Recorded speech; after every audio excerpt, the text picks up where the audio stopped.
Good evening, and welcome to Blackwater, where acquaintances spin yarns.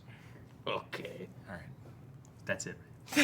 Acquaintances Good friends tell Spin yarns? What is good this, friends Marvel tell Tolkien? better stories. You did it! Hey. You did it! There you go. Yay! Begrudgingly. Begrudgingly? Begrudgingly. Begrudgingly. Begrudgingly. Why? Why begrudgingly? Because he doesn't always do I it. don't like to do announcements. Shy. Shy. You shy? You shy? I'm shy. I'm shy. I'm Shy guy. I'm shy tonight. He's a shy guy. Who's on I'm a first? shy guy. I can only be funny when I'm not being myself. I'm gonna take Welcome that to as. the therapy session. Listen, I'm not doing therapy. We just with all lost of so you. many viewers. I am not a therapist here, so I'm going to take this opportunity to dive into announcements because that's what I do here. I'm going to acknowledge we are streaming tonight for the traditional, ancestral, and unceded territories of the Coast Salish, Stolo, Semiahmoo, Kwantlen, Sawasan, and Musqueam First Nations. While our characters play in a world that Tim has created, we are honored to live, work, and play on these lands tonight. Adam is away at a gig, and Kelli is away at work, but they will both return to us next week. We also got some very, very exciting news that Sean is incoming. He's gonna be back really soon. So come watch him roll his new character. Yeah, I'm very excited because we are upcoming towards episode 100 in a couple weeks, Wow. which is very, very exciting. So I'm very hopeful that Sean will be back for episode 100, and we will see how that goes. We want to give some, nope, I'm not there yet. If you love this campaign as much as we do and you want to get caught up, you can find all of Campaign 2 over on the BlackwaterDnD YouTube page. Campaign 2 episodes are now released on Fridays at noon, with podcast episodes from the previous week dropping on Mondays at noon. You can type !YouTube in the chat to find the channel link to head on over there. We want to give a big thank you to our team of Chantel and Benji in the booth tonight. Auga! And Eric Johnson is in the studio also. Woo! Some very brief programming updates. Episode 96 dropped on the podcast today. And Jess, can you tell the folks at home about Patreon? Absolutely. If you like us and what we do and you want to either and or support us, those words came out in the wrong order. You're gonna try again. If you would like to support us and or just get access to more stuff, That's we good, make, yes. like if you don't want to support us but you want to consume our content, so like, I don't want to give the money, but I want to watch more. That's also a good reason why you could go over to our Patreon, which is a place where we post tons of exclusive content, early access to new stuff, teasers, talkbacks, special stuff. After every episode of this, we record a Chatwater, which is like a 30-minute debrief. We talk about what happened, our theories, what we think is coming next. It's super fun. It's a lot of us yapping in a very, very fun way. We release one of those free every month, so you can join at the free tier and get access to that, as well as a ton of other stuff at the free tier. Or if you'd like, pay, give us some money. It helps us keep the lights on and be able to do what we love to do. So thanks so much. Head on over there for lots more stuff. Back to you, Em. You can type !Patreon in the chat to find the link to head on over there. We also have a patrons-only Discord that is absolutely delightful. It's a very fun time. We're pretty active in there. Our patrons know about everything first, which is very, very awesome. And we'll have some really, really cool announcements dropping in the patrons-only Discord very soon. I had to sign up so that I knew what was going on. Yeah, we don't tell Yanis anything. No, Yeah. no. He has to pay. We keep him in the dark. Yeah.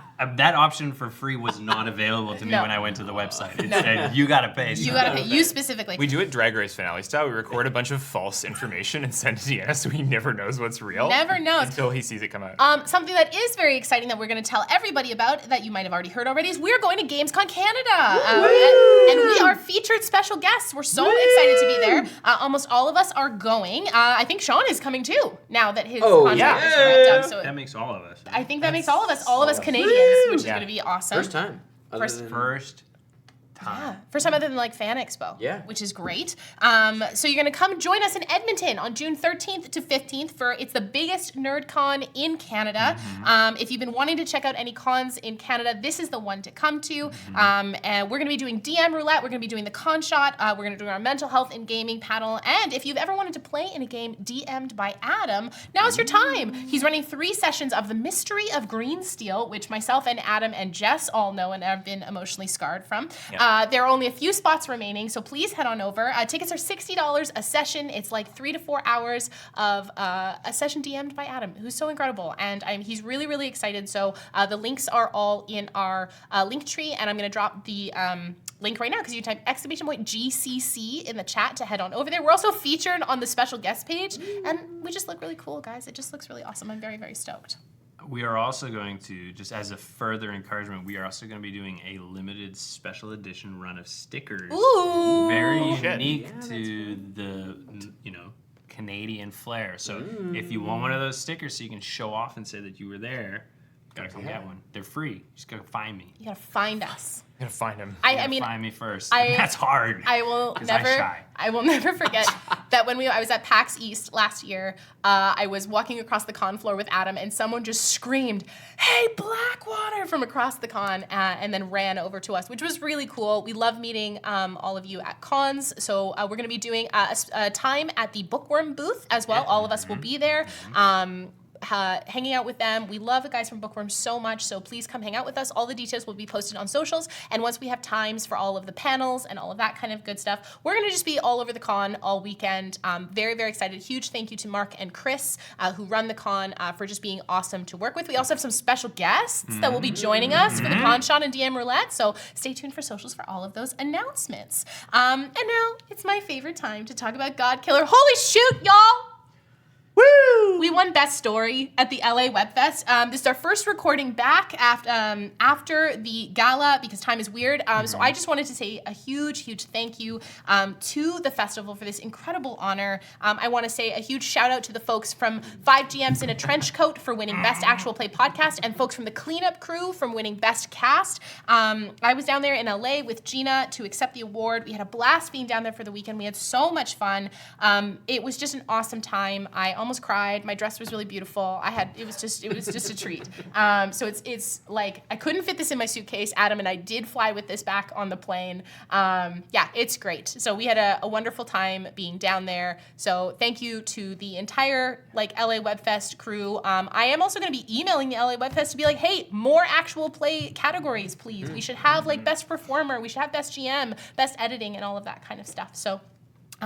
We will be across the Webfest circuit for the rest of the year. We have submitted to everything, so in the Audio Fiction World Cup, so stay tuned for more details about that. Where's Toronto? Toronto, they're the next announcement, but I believe we hear from them on June 20th, whether we got in or not, and then the thing is in the fall. The gala is in the fall. Yeah. We didn't get into Toronto last year, but I'm hopeful.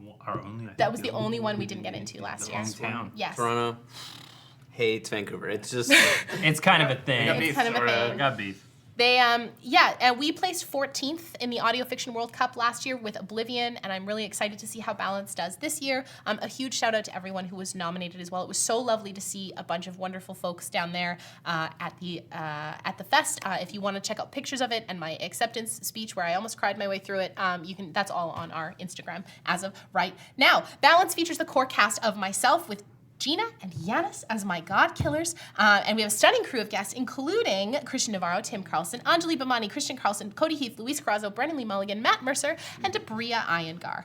We're thrilled to have this show sponsored by the wonderful folks over at Hero Forge and Moonbeam, so thank you for making the show possible. Time is weird. So we are back finally. once again. As of this point, when this is being filmed, the next episode that we will be released is Interlude 5, Forgiving. We took an extra week off because I needed a break from editing. And we were also dropped something else that I'm going to talk about here in just a second. So Interlude 5, Forgiving, is a slight diversion from our main cast, but for everyone who has listened to Oblivion, I got you. It's for the Oblivion girlies. So I'm very, very excited to revisit the characters in this wonderful episode. If you were going to dive into our first season, now is the time. Taylor Navarro, wonderful friend of ours who does a bunch of listen-throughs on Blue Sky, has just started listening to Oblivion, and I'm very excited about it. I know. This final interlude drops May 30th at noon PST, and then we are rocketing towards our finale. I'm so grateful for the support and the amazing recognition. We'll be dropping more teasers along the way, so thank you for joining us on our second journey through the Cradle. And speaking of podcasts, we're thrilled with the entire community's response to Sin Eater Absolution. We dropped the prologue and episode 1, Gluttony, on May 9th, and episode 2, Lust, just dropped last Friday, May 23rd. The series is a treat. It's so delicious, and we're so proud of it. Yum. Absolution stars Jess Sorrow. as our Sin Eater Caradog, and Adam as the Journal, and we are well on our way as we digest the sins of the Evagrius family.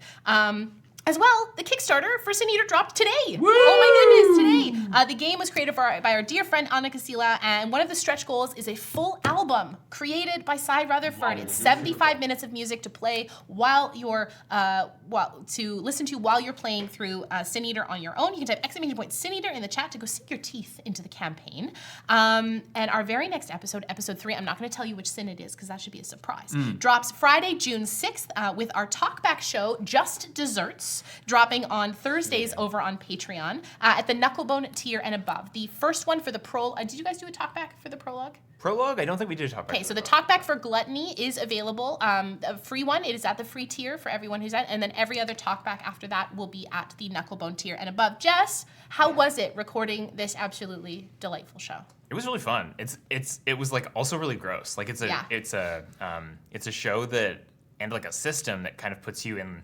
Like in general, the system puts you in kind of a place where you have to really think about like death and sins and like the icky, sticky parts of like being alive and what you leave behind when you die. And then the way Adam decided to like build the world around it to put my character in just made it grosser. And then I leaned in really hard and made it even grosser. And I think you can tell, I think the fun thing about Gluttony is you can really tell the moments where like Adam came in with what he'd set up initially to prepare, and then I was like, okay, and I met him there, and then there's a couple moments where I was like, all right, Adam, now try this, and then he's like, okay, here we go. A mild spoiler, but when you said for the dogs, I screamed. It was incredible. Just like I lost my mind in my car as I was listening to it. So What an out of context quote. yes. Yeah. Is the next sin pooping? That's not a sin. It's a sin to hold it in. Yeah. Yes. That's Yeah. Withholding is the sin. sin. Bottling it up. if Bottling you it will. up. So yes, please head on over to our podcast feed and you can check out Sin Eater Absolution there now. We hope you brought your appetite with this wonderful season, and it's pretty great because now on every Friday you get a new piece of content from us. God Killer one Friday, Sin Eater the next, and That's- onward. It's 4 pieces. That's like three pieces of content a week plus the Wednesday. Wow.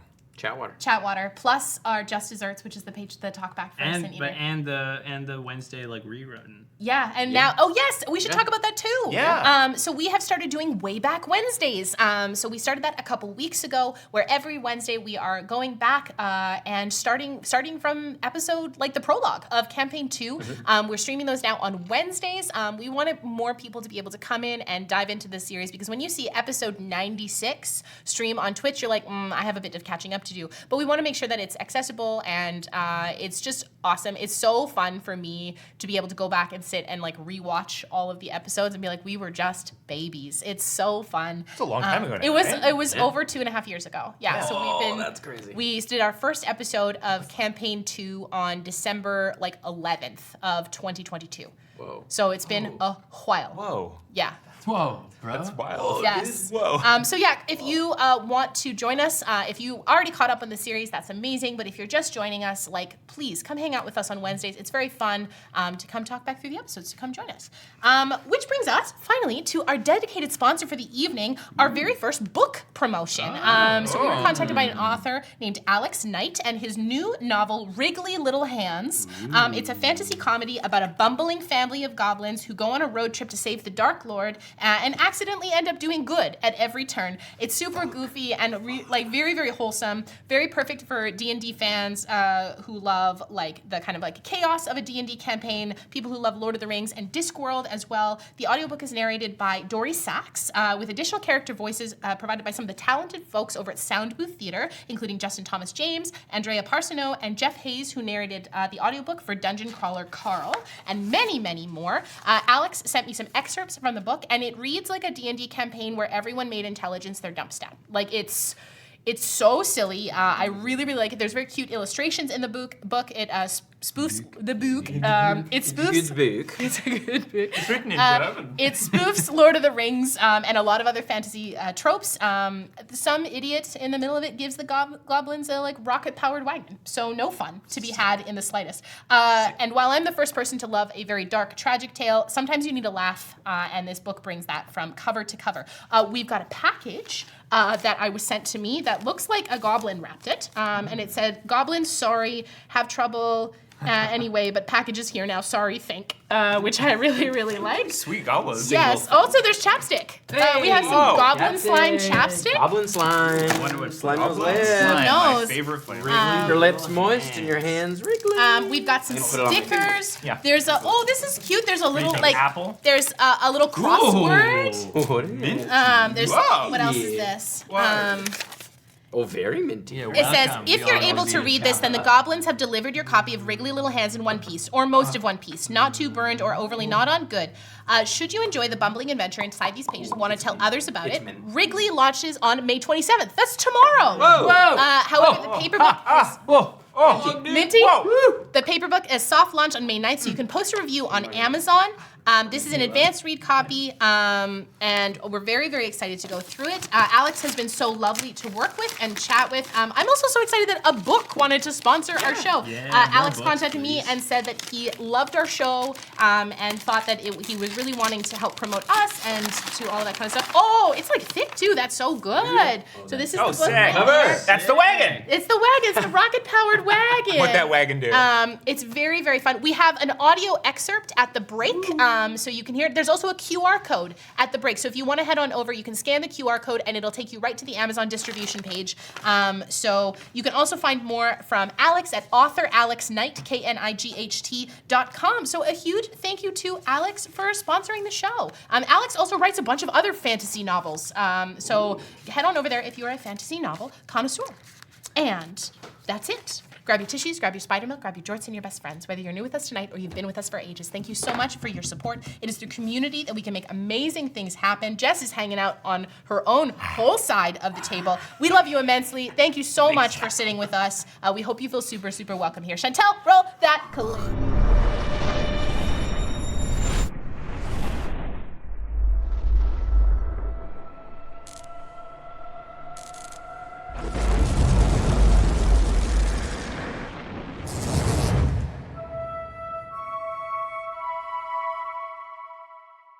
All right, so for those of you just joining us tonight, Lips are on fire. oh yeah, get yourself some mint all over your lips. Last week, we began our 3-month time jump as best wishes. I wrote a poor sentence. I'm not gonna read that. What does as it say written. verbatim? It says 3-month time jump as best wishes as Shy.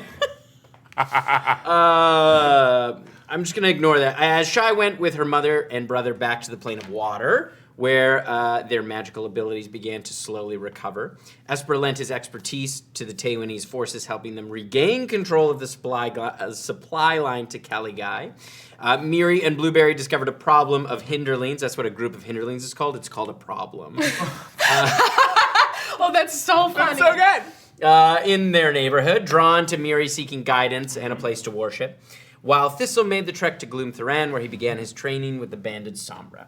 After 2 weeks, he was ready for his first test, and Shy joined him as the two of them make their way out east of the monastery into the Badlands of the Shadowfell to hunt down a creature that has been harassing the monastery scouts, and that is where we pick up. As you two kind of jog into the Badlands, it is quite dim at this point as you head out. You know that you're heading towards some kind of ruins to the east, and it's about an hour away. Okay. Is there anything you'd like to do as you approach the site that you're looking for? We would probably want to go in stealthy. Okay. If we can. I don't want anything to get the jump on us. I would rather us get the jump on it. So I would turn and look at Thistle. Are you, you're good at being quiet. Can you be good at being quiet? I'm very good at being quiet. All right. Then let's, Oh no. that is right in front of my face. Now. That's right in front of my face. And running and now. My pretty face. No, it's fine. I can fix that. I can fix it. We can fix fix it. him. You can fix it? I can fix him. This is such a beautiful set. Thanks, Jess. Ladder down. Ladder down. There we go. We're good. Okay. There. That's okay. Oh, Now wow. we're good. Now so we're cool. good. Such a beautiful set. Holy beautiful set. bananas. Tall. There. That's good. We should, it's just the two of us, so depending on how much the things, any like strategy you want to take here, I'm gonna let you take the lead here. Tim, remind me, what did they tell us about what we're going to go and deal with? They didn't tell you much. Just there is some creature out there. They didn't really know much about it, but it's been harassing some of the scouts of the monastery, and it's been causing trouble. So they told you to go out and deal with it. I think if we are too stealthy, it might not find us. Well, if it's been harassing the scouts, it's used to people being stealthy, so it's going to be looking for us anyway. All right. What if once we get a little further in, I take an earth elemental shape Yeah. and I hide underneath the ground? Okay, and then I start crashing around and make a bit of noise. You, proceed as though you're a scout. Okay, I And can we do that. surprise it. Okay. Shy would pull up my cloak which would be kind of like a dark gray, trying not to give anything away, and kind of pull up everything. So to kind of look as if I was another scout of the banded Sombra. And we would start making our way in stealthily. Okay, make a stealth check. And then once we get kind of into the Badlands proper, I'll elemental shape and go underground. But Great. to start, I won't. I roll 28. 28 for the stealth. So sneaky. It's like my whole jam. It's my whole vibe. For my whole thing. I roll at advantage if I'm trying to hide. This doesn't count for that, right? Because No, because you're kind of sneaking forward, so it's a little different. Good. Getting used to this Shadowfell place. That is 5. Okay, all right. So yeah, you start heading towards. You see in the distance, a few hundred feet away, as you kind of try to remain stealthy. You are less familiar with this kind of territory and not necessarily naturally stealthy. As I hear him crashing about, would you allow me as part of my stealth roll to basically put 15 to 20 feet between us so that it's maybe now we're having to reverse what I thought of before. If he's crashing about, it'll draw it to him and then I can get the jump as well. So you give him a bit of space. As you can see in the distance, there are some kind of ruined stone building. Looks like it's, mostly come down. And you suspect that's kind of the area they were talking about, the ruins. And you see there's a large bell at the top. I would and we don't, can I see if I see anything? You can both make perception checks. That's good. It's gonna be a 21. 25. Okay. You spot a fairly large creature. You can't see it fully from where you are, but you just kind of see the edges of some movement up near the top. Not at the very top, but kind of in here. Of a kind of large creature sort of hunched over. You see it just shift in that doorway a little bit. You're over on kind of this side. Okay. And you just kind of see it shift in the doorway. You just make out some movement up at the top. Does it look like it spotted us at this point? It does. You can't totally tell. Okay. You can see it the way that it shifted. It looks like it was exposed in that doorway a little bit and then moved to be more obscured. So you suspect that it may have seen you. Okay. I am going to kind of see if I can loop back to Thistle. If we're just going to want to pop this off, I can fire a burst up there, ring its bell, for lack of better words, and get it to come down to us. All right, that sounds good. Okay, so I'm going to take a bit of a wider arc, and I have to only be within 150 feet. Okay, so you start to close the gap as you move within 150 feet. And you see Shy just kind of she kind of braces her feet, kind of over this way. moves her hands in, and the radiant blue energy that often gets fired out from my bioluminescent bolts starts to grow into a ball, and I just push it forward like a concussive blast, like a pistol shrimp would, with the kind of the concussive force around it. And I'm going to fire a luciferin burst at the creature up in the top. Okay. So yeah. you'll have to loop around if you want to get line of sight on it, or That's if you fine. Have some cover. Yeah.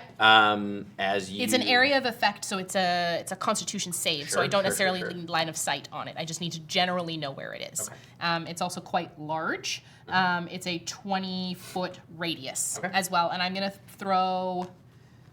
Let's see. That is how many focus points? That's one. It's 2 focus points to do that, and I'm going to add 2 extra, which ups the potential to 66. And it's a con save, please, against my focus save. All right. I rolled poorly. I rolled a 6, so that's a 15. That fails. So it is going to take full 66. And then we're going to roll initiative here. Yes. 3, 4, 5. My nails are too long. 6. And is it like a concussive blast? It's a radiant burst outward. Think like Shy's version of a fireball, essentially. Okay. All right. And it deals radiant damage. Okay. I would say the bell starts going. Yes, exactly. So 6 and 4 is 10, and that's 7, and that's 19 points of damage, radiant damage. All right, let's roll initiative.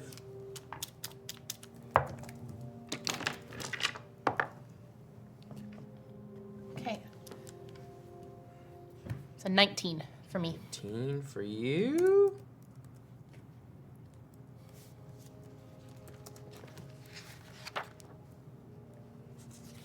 All right, and what was yours, Thistle? I rolled a natural 20.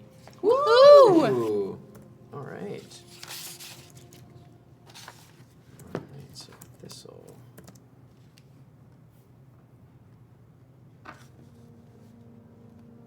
All right, so yeah, you see this kind of illuminate this bell tower.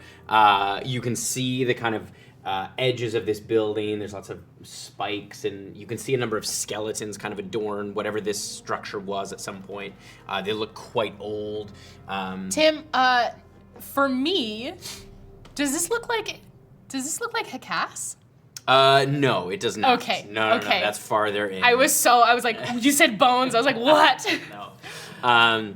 But it there is some similarities Yeah. visually, but it's not that particular place. Okay. As you be way off the map at this point. As you see this kind of light out and you hear that kind of ringing bell.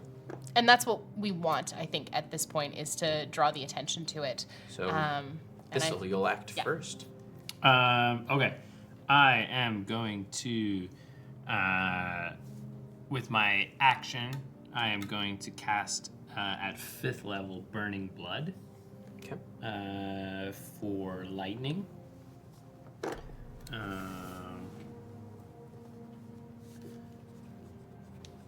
And then I am going to bonus action Wild Shape into an Earth Elemental. Nice. And then for my movement,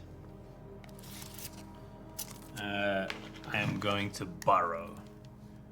All right. And I think before I shift, just because I've cast Burning Blood, I will sort of yell to Shy, because you got about 15 feet away from me at this point. Yeah, I'd probably be about 15 feet in front of you. I will be like, give me some space. And you'll know that it's just because it'll take area of effect damage if you don't. Okay. And then I'll disappear under the ground and move 30 feet in the direction. Actually, sorry. I realized that the Luciferian Burst actually doesn't cost focus points to do. It just costs focus to upcast, so I have 2 more focus points than I thought. Nice. So you travel 30 feet underground, correct? So that brings you're about 120 feet away. You are, we'll say, about 115 feet, because you would have moved a little And closer. just as a you're point spaced to out. note, I do have tremor sense within 60 feet. So if anything is stepping above us, Great. I'll know it's there. All right. All right. It is the Gray Render's turn. Did Did it get higher than a 19? No. No. Okay, so this will then. Oh yes. be Sorry. me. That was my mistake. Sorry. No, So then I should. I am going to kind of give Thistle a bit of a berth, and I'm going to use my full movement, which is 50 feet. And then I'm going to bonus action Step of the Wind, which gets me another 50 feet in. That is a focus point. So you're basically at the bottom of the structure with still 20 feet to go. With 20 feet to go. Or would you like to use that 20 feet? I would like to scamper up if I can. Make an acrobatics check. That's going to be a 21. Nice. So yeah, you're able to get about there. Okay. Then I am going to... I can't do crap all if I'm not within 30 feet of it. Actually, and then I still have my action at this point, so I am going to send off another, because I don't necessarily want to move closer as of yet, I want it to come down to me. I'm going to send off another Luciferin Burst. I'm just going to use one focus point to up it, so it's for 4d6 and half if it succeeds. So that's a con save again, please. All right. Okay, that's a little better. That's a 21. That succeeds, so it is going to take half.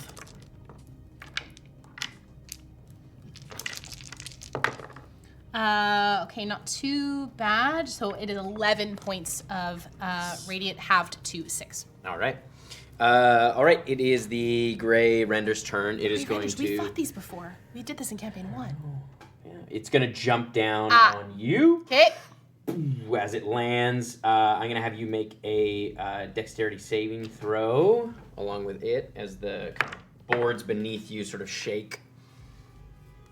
It is a 16 for it. 28. Okay, so you both succeed. As some of the boards kind of fall away, as the floor that you're on is kind of unstable, but you both manage to kind of hang on.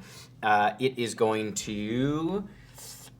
It's going to use its claws and then try to bite you. Okay. All right, so for the first claw, that is only a 16 to hit. No. Second one is a 15 to hit. No. Fuck that dice. And then it's going to try to bite you. And that's a natural 1. No. So it whiffs all 3. As it's kind of like trying to regain its footing on this unstable wood that's kind of partially rotten. It's not able to get any good hits in on you. And then, yeah, okay. Yeah, you don't see the other. Yeah, all right, it is... Sorry, what time? Nothing. Thistle's turn. All right, so I will move another 30 feet. Did you Step of the Wind? I did. Yeah. Do I sense anything within 60 feet of me? You can make a perception check.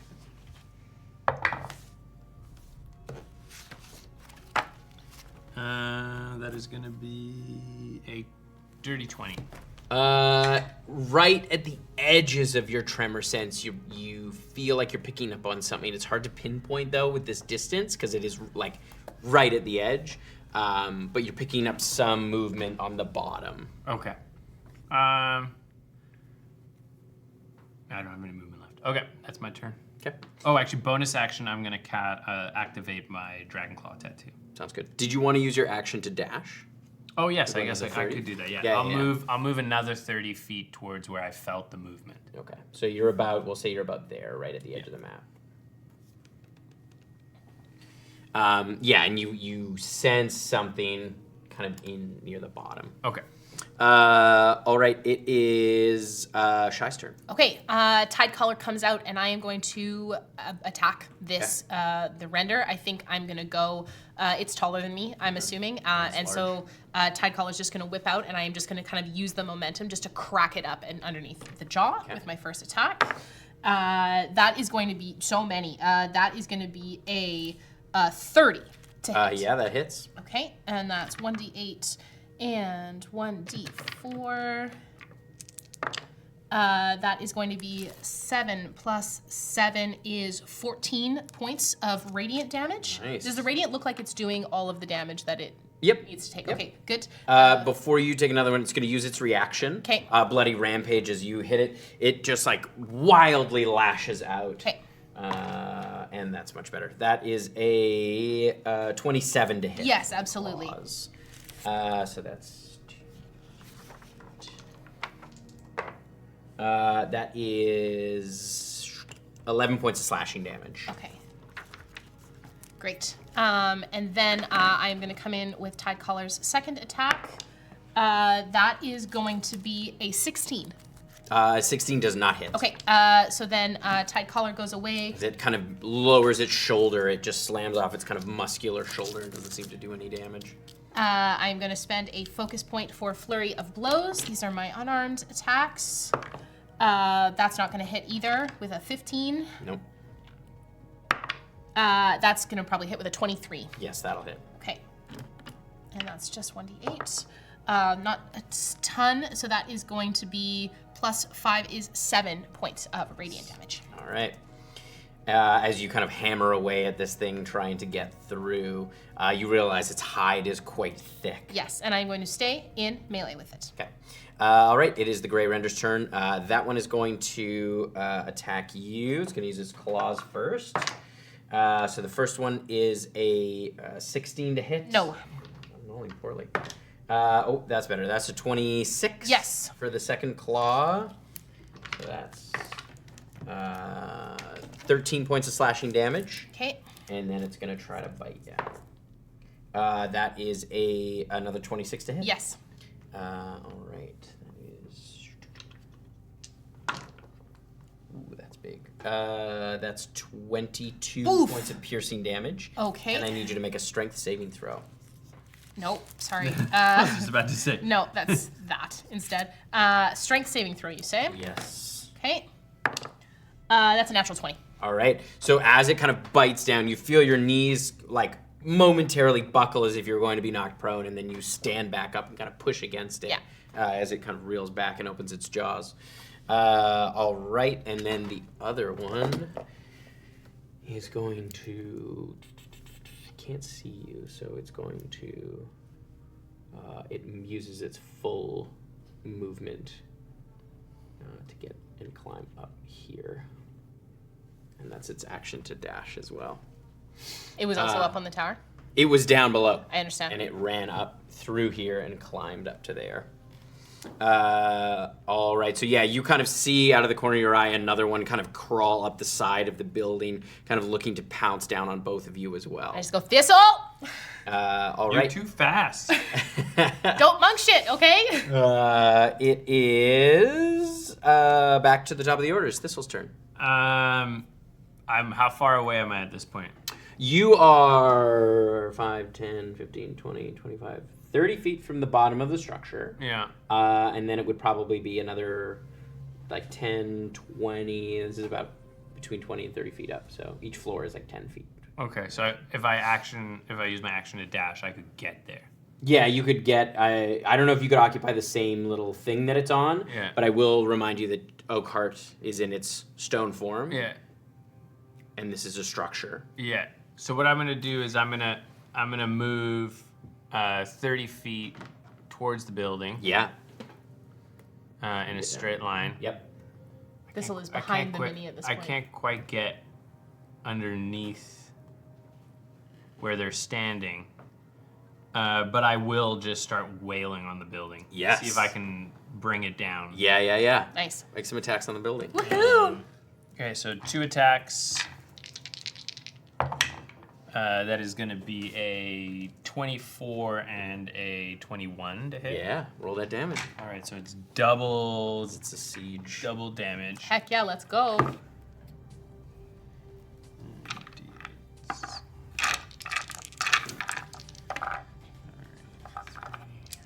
I know.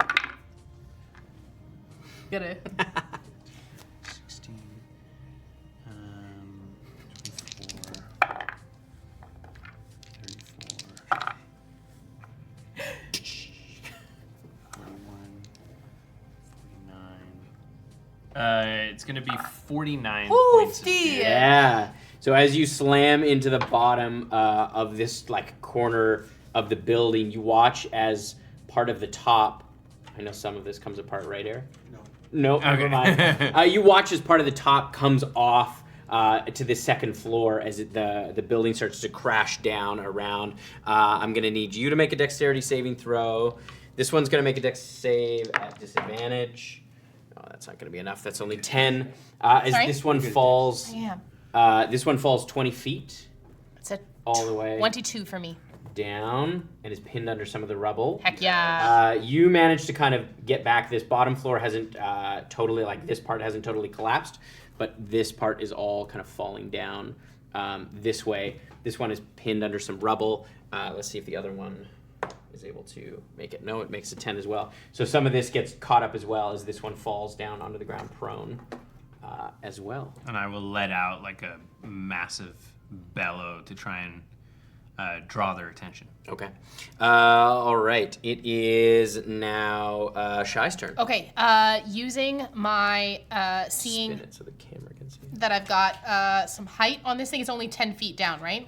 Yes. Okay, so I'm going to negate any fall damage that I have here with slow fall, because it's like 5 times my monk level. 5 times my monk level, so not even a problem. I'm going to take this opportunity to whip out Tidecaller, and I'm going to make a jumping leap and like absolutely bring Tidecaller down as I jump down on top. Yes.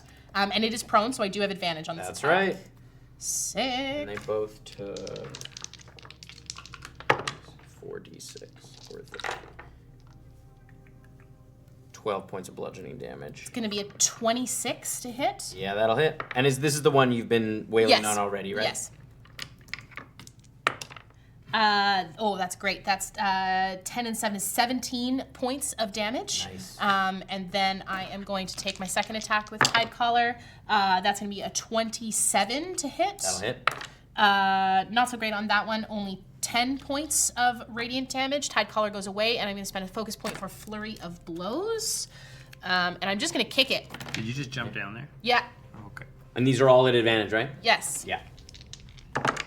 That is probably might hit with a 19. Yes, that just hits. Okay, and I am going to roll damage for that one, and let's do a con save for Stunning Strike. Yes. Stunning strike. So this is a con save. Yeah. And I'll tell you the damage after this one. That is a 17. That just beats it. So that is going to be 13 points of radiant damage on that one. Nice. And then I have one more attack. It's going to use its reaction. It Okay. hasn't yet, and it should. Its Bloody Rampage as it kind of like flails wildly from the ground to try to get you. It'll be at disadvantage. It's prone. That is a 17 to hit. Does not hit. Okay, yeah. Just kind of jump over. And that is going to be another 26 to hit, sorry. Yep. And that is only 6 points of radiant damage. All right. All right, it is the Gray Render's turn as both of them stand up. They are going to, as they kind of push away all of the rubble. One is going to go through, it just bursts through the door to where you are, Thistle. We're going to stay on this side. Yeah. And the other one's going to go for you, Shy, so we'll do you first. All right, so that's a 2 on the die. That's not going to hit with the first claw. It's only a 10. Okay, that's better. 24 Yes. For the second one, and for the bite is an 18. Meets it, beats it. Okay. All right, so this is for the claw. That's 10 points of slashing damage. And the bite is going to be not as good. 8 and 4 is 12 points of piercing damage, and I need you to make a strength save for me, please. That is going to be a 21. 21, all right. So yeah, again, tries to kind of push you down to the ground, and you manage to push it off. Nope. And the other one's going to go after you, Thistle. So the first claw is... Man, I'm not going to use that dice either. That's only a 12 for the first dice. No. Let's try this one. Fuck me. That is a 13 for the second one. For the other claw, and then it's going to try to bite you. Much better. That is a 25 to bite. So that is 14. Is 18 points of piercing damage. All right. And because you are large, you don't have to make the strength saving throw. It's only if the creature But I is have to make small. a con save. Yes. That damage. What was it again? It's 18, so 10. Just beat a 10. Yeah. And doesn't it take burning blood damage from you as well? It does. Burning blood. Burning blood. Got a 15, so that saves. It needs to be a dexterity save of 17. That's only a 15. Okay, so it fails that. I cast it at 5th level, so that's 5d6. Do you need some d6s? Lightning. No, I'm good. I got enough here. 9, 14, 17, 19 points of lightning damage. Well done. Nice. Yeah, you watch as it bites down on this, like, the shoulder of this earth elemental. You see the sky kind of lit up with this lightning flash that kind of ricochets out as like it's almost like a spray of blood, but it's all lightning as it zaps it and it kind of reels back from the damage. All right, it is Thistle's turn. Here, I'll spin you around so you can see. Incredible. You're over there. Shy's over there. Ooh, yes, I can see. My baby. They're quite far apart. All right. Yeah, I'm just gonna take 2 hits at this guy. With Oakheart? With Oakheart in its hammer form. You see this new earth elemental form of Thistle where he still resembles Thistle in his normal form, but is now just sort of, his armor is made of rocks and sort of geodes, and the hammer itself has an incredibly long handle, like almost unwieldy. Like when he's not swinging it, he's almost dragging it, and it's like a boulder at the end of it, almost sort of unhewn. Yeah. But at the ends, it has sort of like when you crack a geode, it has those sharp crystal pieces at the end, and he's gonna swing that twice. Not great. The first one is a 15 to hit. Does not hit. Where's the other good dice? As it comes down, the gray render catches it in the air and guides it to the ground. And then the second hit, that's better. That's gonna be a 22 to hit. That hits. All right, so that's gonna be 2d8.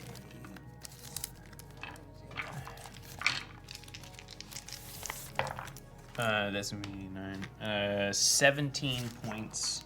Nice. Of bludgeoning damage. And then I am going to actually spend a spell slot, first level spell slot. So as I hit him and his head cocks back, I'm going to loop the half of the hammer around the back of his head and pull him sort of into a choke, and I'm going to attempt to grapple him. Hell yeah. So that's contested strength. Athletics? Okay. Not great. 15? It's only an 11. All right, so you do manage to grapple him. He is going to use his reaction to Bloody Rampage. Okay. So as you do that, he claws back and tries to kind of grab you like that. That is a 22 to hit. Yep. That's 2. I can't remember what we said. Is it the Burning Blood once per turn? Is that what we decided upon? Because it was so powerful at one point. Yeah, I think we added the dex save, and then I think we also made it once per turn. I think so. Okay. That is 13 points of slashing damage. Alrighty. Yeah, as you feel it kind of pull at that stone armor. All right, it is Shy's turn.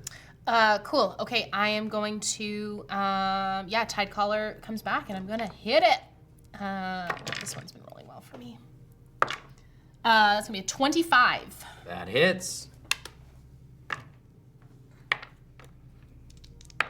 That's going to be 11 points of radiant damage on that first one.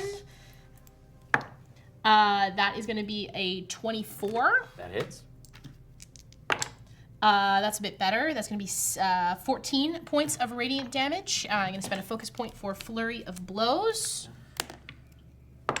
That's going to be a 23. Yeah, you start knocking out teeth on this thing. That is going to be 8 points of radiant damage. Nice. And a 29. Yes, absolutely. And that is 13 points of radiant damage. As this thing is looking pretty rough at this point. As you kind of batter away at it, you're starting to see the thick dark blood seeping out near its eye and its mouth. A number of cuts on its body. Yeah. And I'll stay in melee. All right, it is the Grey Render's turn. We're gonna do you first. Okay. The first one is 15 to hit with the first claw. No. 20 to hit with the second. Natural? No, 'Kay. dirty 20. Yep. And then for the bite, that's 21. Yes, so those the bite and the claw All hit. right, so that's 8 points of slashing damage for the claw. Okay. And then that is 17 points of piercing damage for the bite. Yeah, Another Shy looks strength saving throw. so rough. Okay. That is going to be a 19. All right, so yeah, you managed to succeed once again, but it's getting harder as it Yeah. comes down its full weight. You can feel your muscles aching as this fight goes on. The other render is going to go for you, Thistle. It's grappled, so does that... Grapple is not. Just means it can't move. It just can't move. So that's the first claw is a 24. Yeah, that hits. Second claw is a 17. Means it beats it. Okay. And then the bite is a 23. Yep.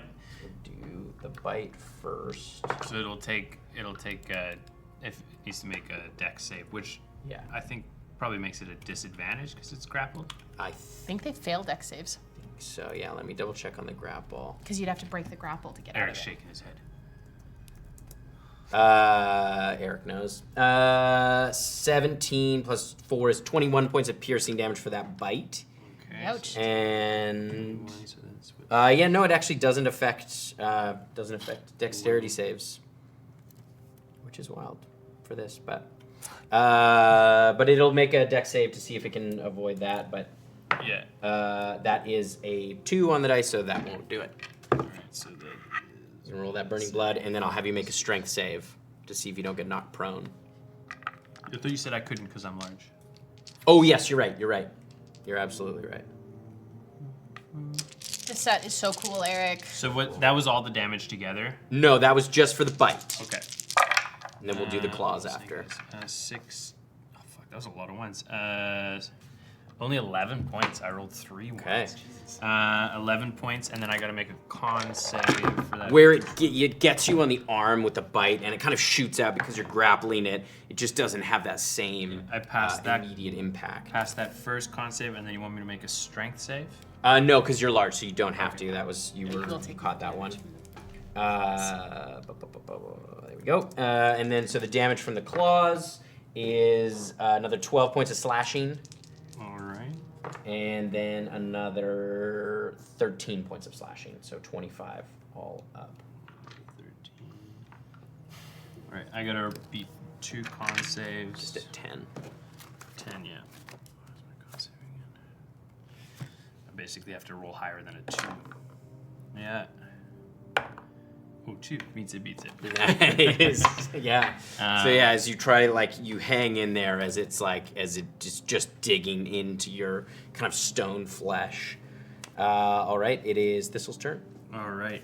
I am going to sort of push it off of me, and as it's stumbling away, I'm gonna fucking clobber it in the back. First one. Do you drop the grapple, or is it more just kind of flavor? Well, I can't. I'm grappling it Oh, with yeah, the yeah, hammer, yeah, so yeah. it would make sense. Yeah. I'll just try and grapple it again. You'll just it can be all part of one movement. Yeah, so I'll push it off and then fucking smash it in the back. That is a 26 to hit. That Woo! hits.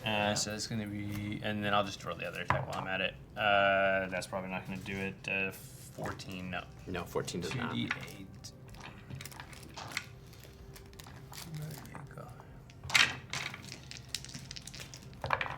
That is going to be 9 plus 8, 17 points of bludgeoning damage.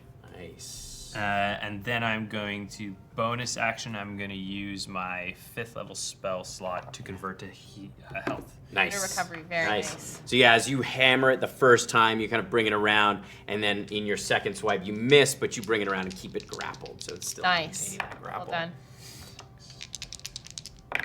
And it's going to use its Bloody Rampage reaction, and that is a 26 to hit. 26 will hit. And that's another 12 points of slashing damage. All right. Okay. Seeing how fucked up does this thing look in front of me? Very. Very. Pretty. Okay. I can't have it take another hit on me. So I am going to use my Step of the Wind to disengage from it, and I am going to go 30 feet back through those trees and keep line of sight on it. This way? Nope. No, I'm going to go This that way? way. Yeah. Give it a bit of a rotation.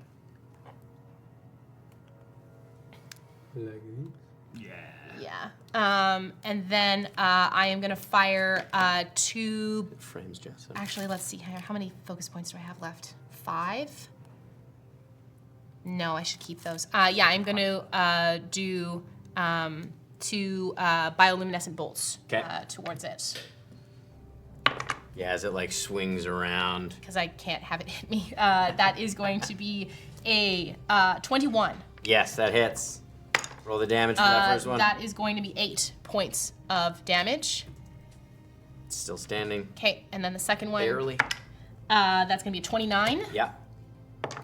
And that is going to be, that's better. It's a 12 points of damage. So you take it down. How do Okay. you blast it away? I think as like Shy is backing up, I like it goes to kind of like swipe out at me. I duck underneath. I manage to scramble backwards, and it's like I almost lose my footing behind me, and it's pew, pew, two, and it just blows its head straight off. It blows it back as its head impales itself on one of these trees. Hell yeah. It kind of spins out, and that one is down. Okay, and so I think I have used my bonus action movement. Yeah, and I stay right there. All right. It is the other Gray Render's turn, as it's going to go after you. It watches this all because it's facing that way. Yeah. Fucking choking it Just out like, with a hand. it's going to try and claw ya. Yeah. Where's my dice? There it is. First one is only a 16 to hit with the Misses. claw. Misses. Second claw is even worse. That's only a 14. Misses. And then the bite is 5 on the dice, so that's a 13. So they all miss. All right. I am going to yet Nice. again kind of push it forward. The first attack I'm going to try and sort of sweep its feet out from underneath it. Yeah. That is not great. 14 is going to miss. And it'd be nice if I hit more than just once per turn. 24. That hits. And then 2d8. That's why I get angry when I only hit once per turn. Oh, that's good. 15, 23 points of bludgeoning Nice. damage. Big hit. And then You're kind of a crack on the ribs. Winces. and then I will. It's going to take its bloody rampage attack on you. That's a 17. Yeah, meets it, beats it. How you doing? Oh, good. So 4 is 10 points of slashing damage. Perfect. Oh, hold on here. So 49. Con check. Is that a natural one? No, it's a 4. And then it has to make a dex save of 17. Because it didn't hit on that last one. That is a 14. All right. So it takes, that's better, 7, 11, 17, 20 points of lightning damage. Yeah, so as it turns and kind of slashes into you with its claw, it just, again, gets blown back by that lightning. And then I'm going to spend a 4th level spell slot, Lunar Recovery. Okay. So 11 points. All right. Yeah, that's my turn. Okay. Yeah. I am going to use my movement of 50 feet to scramble up on top of that, but I want line of sight on the thing. I'll have you make an acrobatics check to get up on this. That is going to be a 19. 19, yeah, you managed to get up. This is partially blocked, so it'll, but with your 19, you're able to kind of get across. So that's 30 to get up to here, 5, 36, 37. Up above is fine. Just right there is good, as long as I got line of sight on it. And then I'm going to start firing bioluminescent bolts down at it. I'm sorry, Jess. Oh, it's in front of both of us right now. It's totally fine. I'm not important right now. Go like that. I'm not the focus. It's fine. You're always important to me. You're always Always important to important. us, Thank you Jess. so much. Okay. Yeah, I'm gonna bioluminescent bolts down at it. That is a 24. to That hit. hits. That is 10 points of radiant damage. Yeah, That's a 29 to hit. that hits. That is 8 points of radiant damage. I will spend a focus point for Flurry of Blows. That's going to be a 24 to hit. 6 points of radiant damage. Nice. And what is that, 16? Yeah, so 26 to hit. Yep. And only another 6 points of radiant. It's looking pretty rough, but it's still standing. All right. I'll stay there. All right. It's the creature's turn. It's going to go after you, Thistle, for the first one. Is a 2 on the dice. I swear. You gotta sit. You gotta These dice like put those all under the bad. light of the moon. I don't know what you did. Okay, that's a natural 20. Whoa, All right, dang. that just hit. Just hits. And then the bite is a 23. That also hits. Okay, so let's Just. do this natural 20 with the claw. As it's been kind of like gouging this one area, it finally kind of pierces through right into your abdomen. And you take 25 points of slashing Woofdy. damage. So I gotta beat a 13. As it rips out.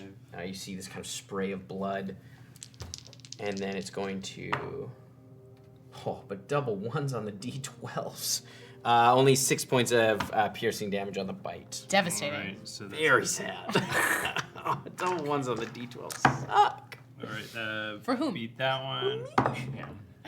Beat that We'll one. think of the DM. We'll think of the DM. Dex save, please. Yes.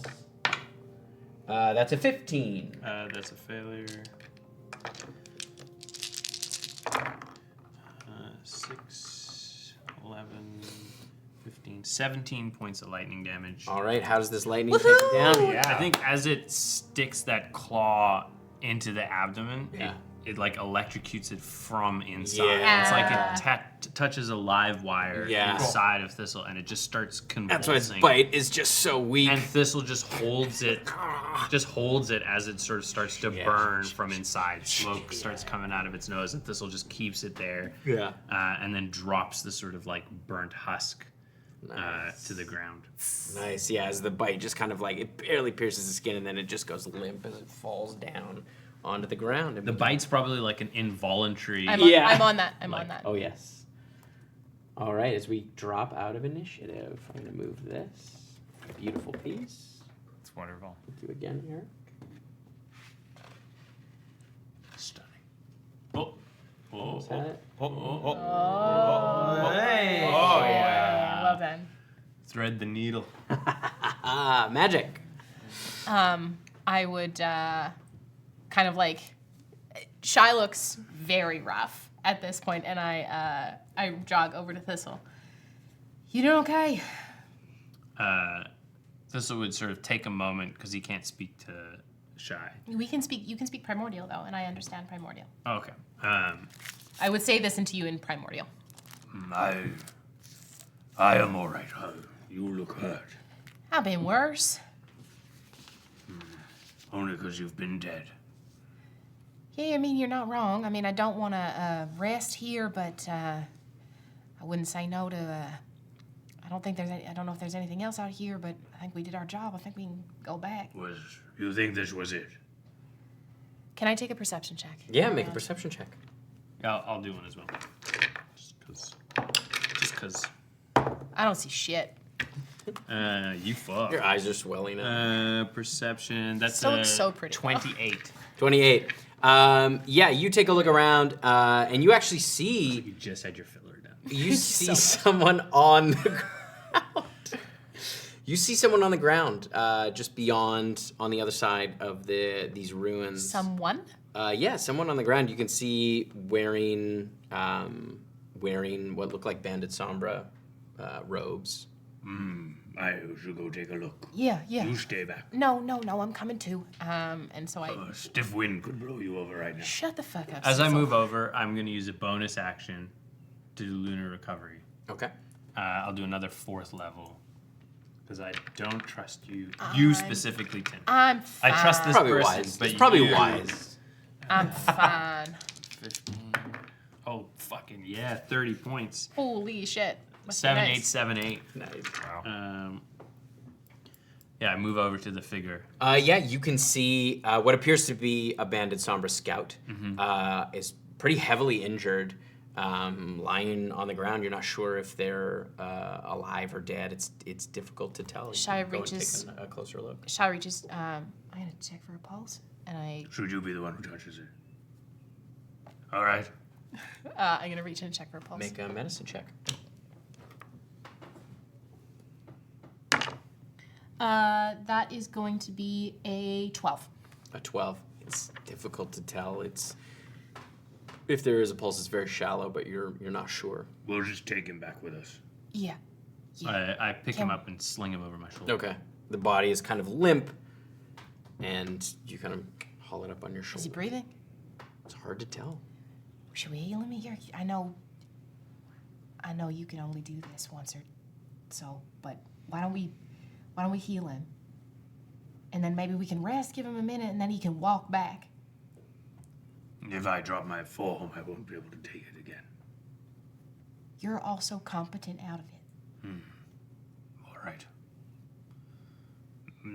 Let's get a little bit away from here first, and then we will stop and have a rest.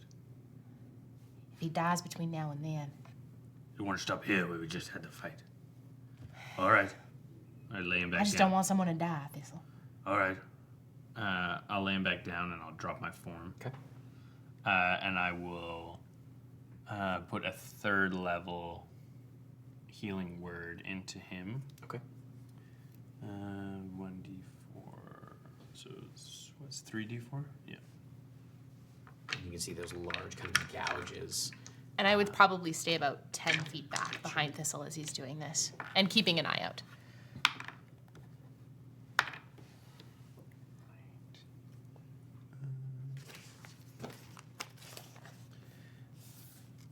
Plus your Okay. wisdom modifier.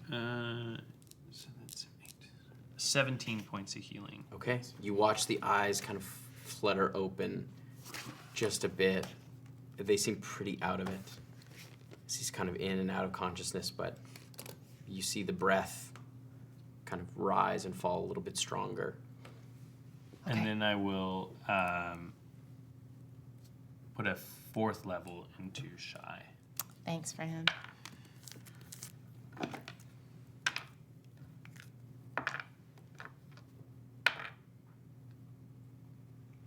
Uh, 23.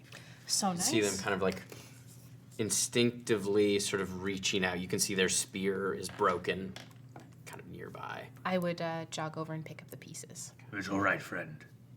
We're here to get you.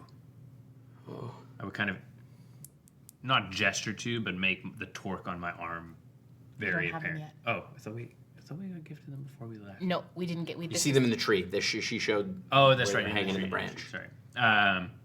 We're from the Band of Sombra. There's sort of a soft smile, and they just pass out. Okay. Yeah. Now we can. Let's take a walk back. Keep our eyes out. All right. I'll carry him. Okay. Heave him over my shoulder. All right, and you make the trek back to the monastery. I'm keeping my eyes peeled on the way back if anything's Make a following us. perception check. Much better. That is a 27. Okay. Actually, once we get like 15 or like 2 minutes into the walk back, I go,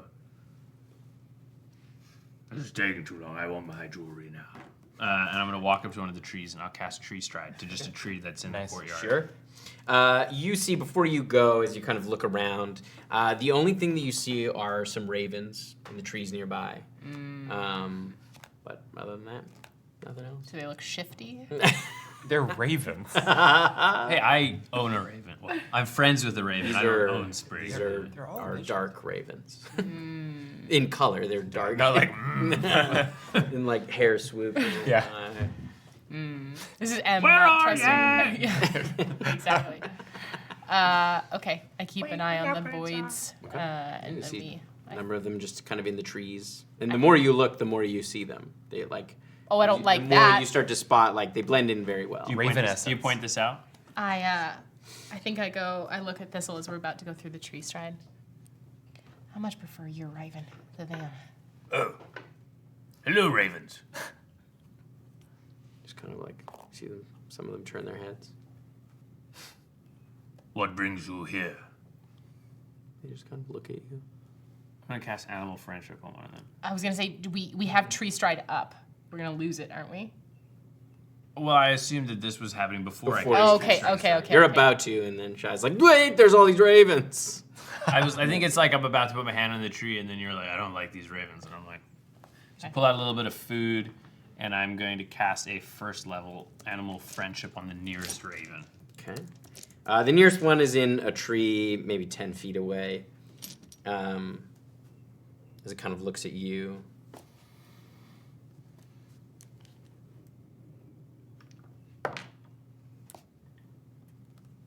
Kind of hops down, heads over to the food, pecks at it, flies back up. They're lovely. I don't know why you're worried. The more I looked at them, the more I saw, and the more they looked at us. That doesn't seem. Well, we just killed some things. They will eat the things we killed. I still don't like it. But okay, All can we right. just go? Either we're Okay. gonna walk or we're taking a tree. We'll take a tree. Put my hand on the tree. I cast Tree Stride. Yeah, And you head through. Back into the monastery Transfer view grounds. plants, you mean?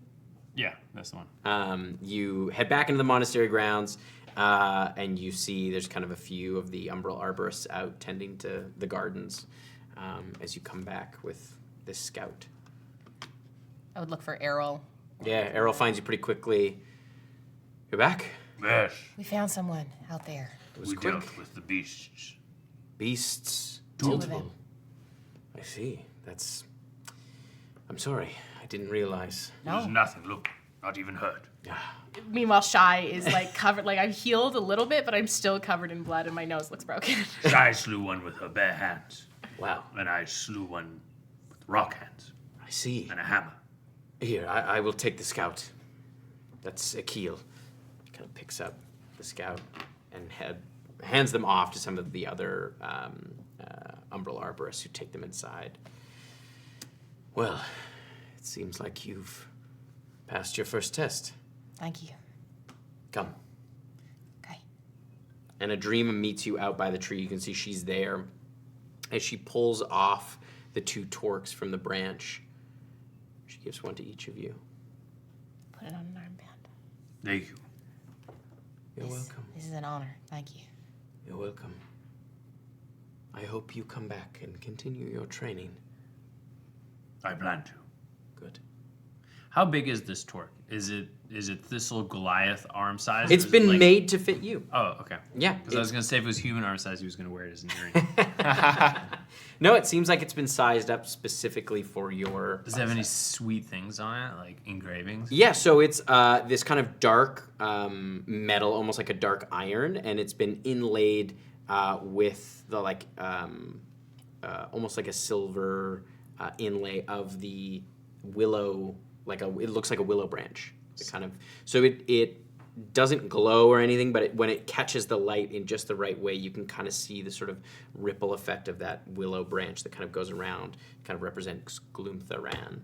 And as you can see on a lot of the elder monks in this monastery, they have a number of torques. It's typical for them to have up to 8, and they are all slightly different. And it seems like the more you get, the more ornate they become. But this is the kind of first level. And as you put it on, 2 things. You have a keen sense of where Shy is in relation to you as you kind of close your eyes.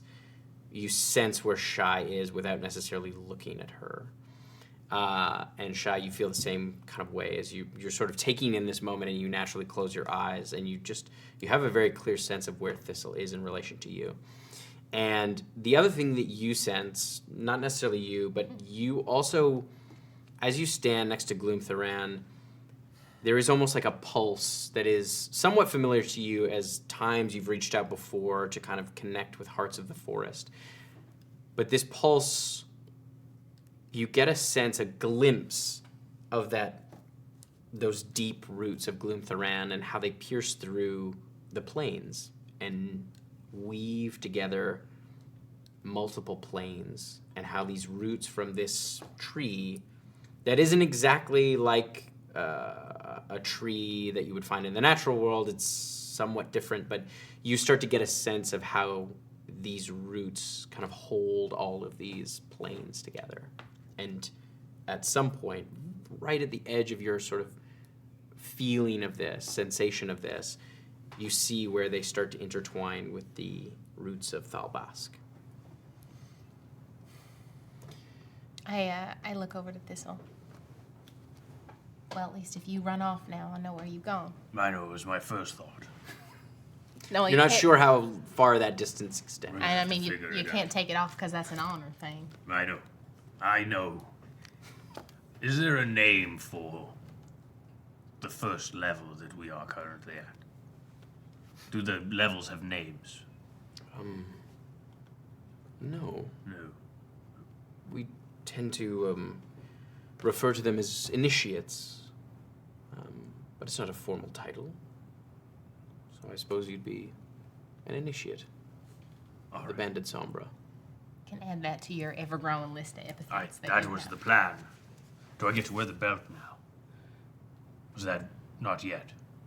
The sash? Yes. It's yours, so if you wish to wear it as a belt, you may. All right. May we, I know I have, are you planning to come back? For a bit?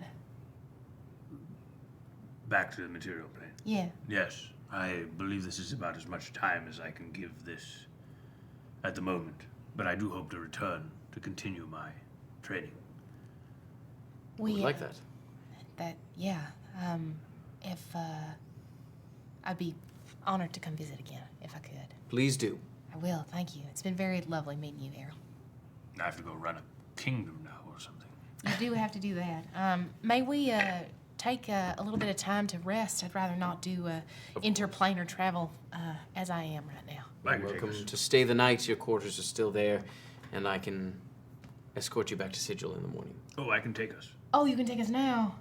I can take you to the gateway. I know, but I also have plane shift, and I believe I have a tuning fork for Feywild. Yeah, yes. I can I'd like to go back to the material I plane. have one for there too. Okay. If I could take us now, we can sleep in our own beds tonight. It's been a long time since I've been home. Yeah, I'd like that. Um, I reach my hand out to shake his hand. He shakes your hand, Yeah. grabs your arm. Yeah, definitely. I would move after Shy, and as he puts his hand out, I would just take him in an embrace. No, sweet.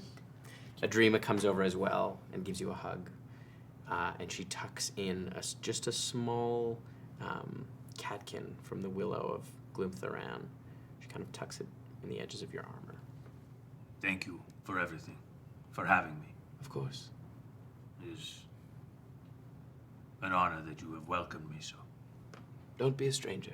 And you too, if you ever find yourself in the Trigon, you are more than welcome to use it to train, to scout, whatever you would like. Perhaps I will.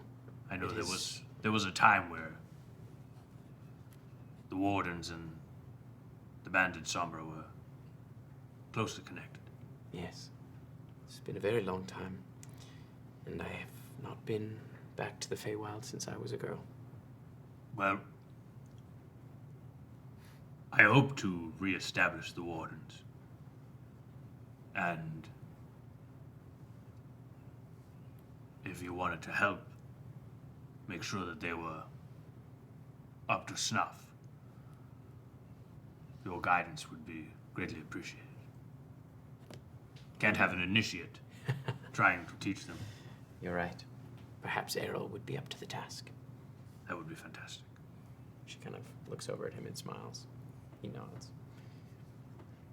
I bow to Adrima as a show of And she thanks. comes over and holds your hands. Thank you. Thank you. I hope to see you again. Yes.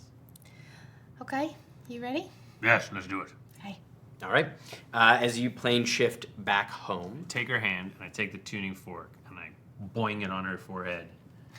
And then I cast plane I shift. stick my tongue she out. passes out. No, I'm fine. I'm fine now. Tuning forks are Let me roll for damage. You can't. That won't hurt me. not as much as the gooning fork. Meanwhile, back in Taywin, Back at the ranch. you have been spending the last few weeks Okay. helping the Hinderlings. Yeah. The with problem of Hildern. The problem of Hinderlings, just starting to get this structure temple thing set up. Cool. Okay. What do you want it to look like? Oh, it looks like the junkyard from All Dogs Go to Heaven. So specific. Yeah, there's like a Yeah. a couple old Yeah. trucks and things like Wagons. absolutely they're like Datsuns. They look like Datsuns. Whatever the version of a Datsun in this world is. That's what they look like. Shitty wagons. In like a pile. Yeah. Yeah. And You've been literally dumb.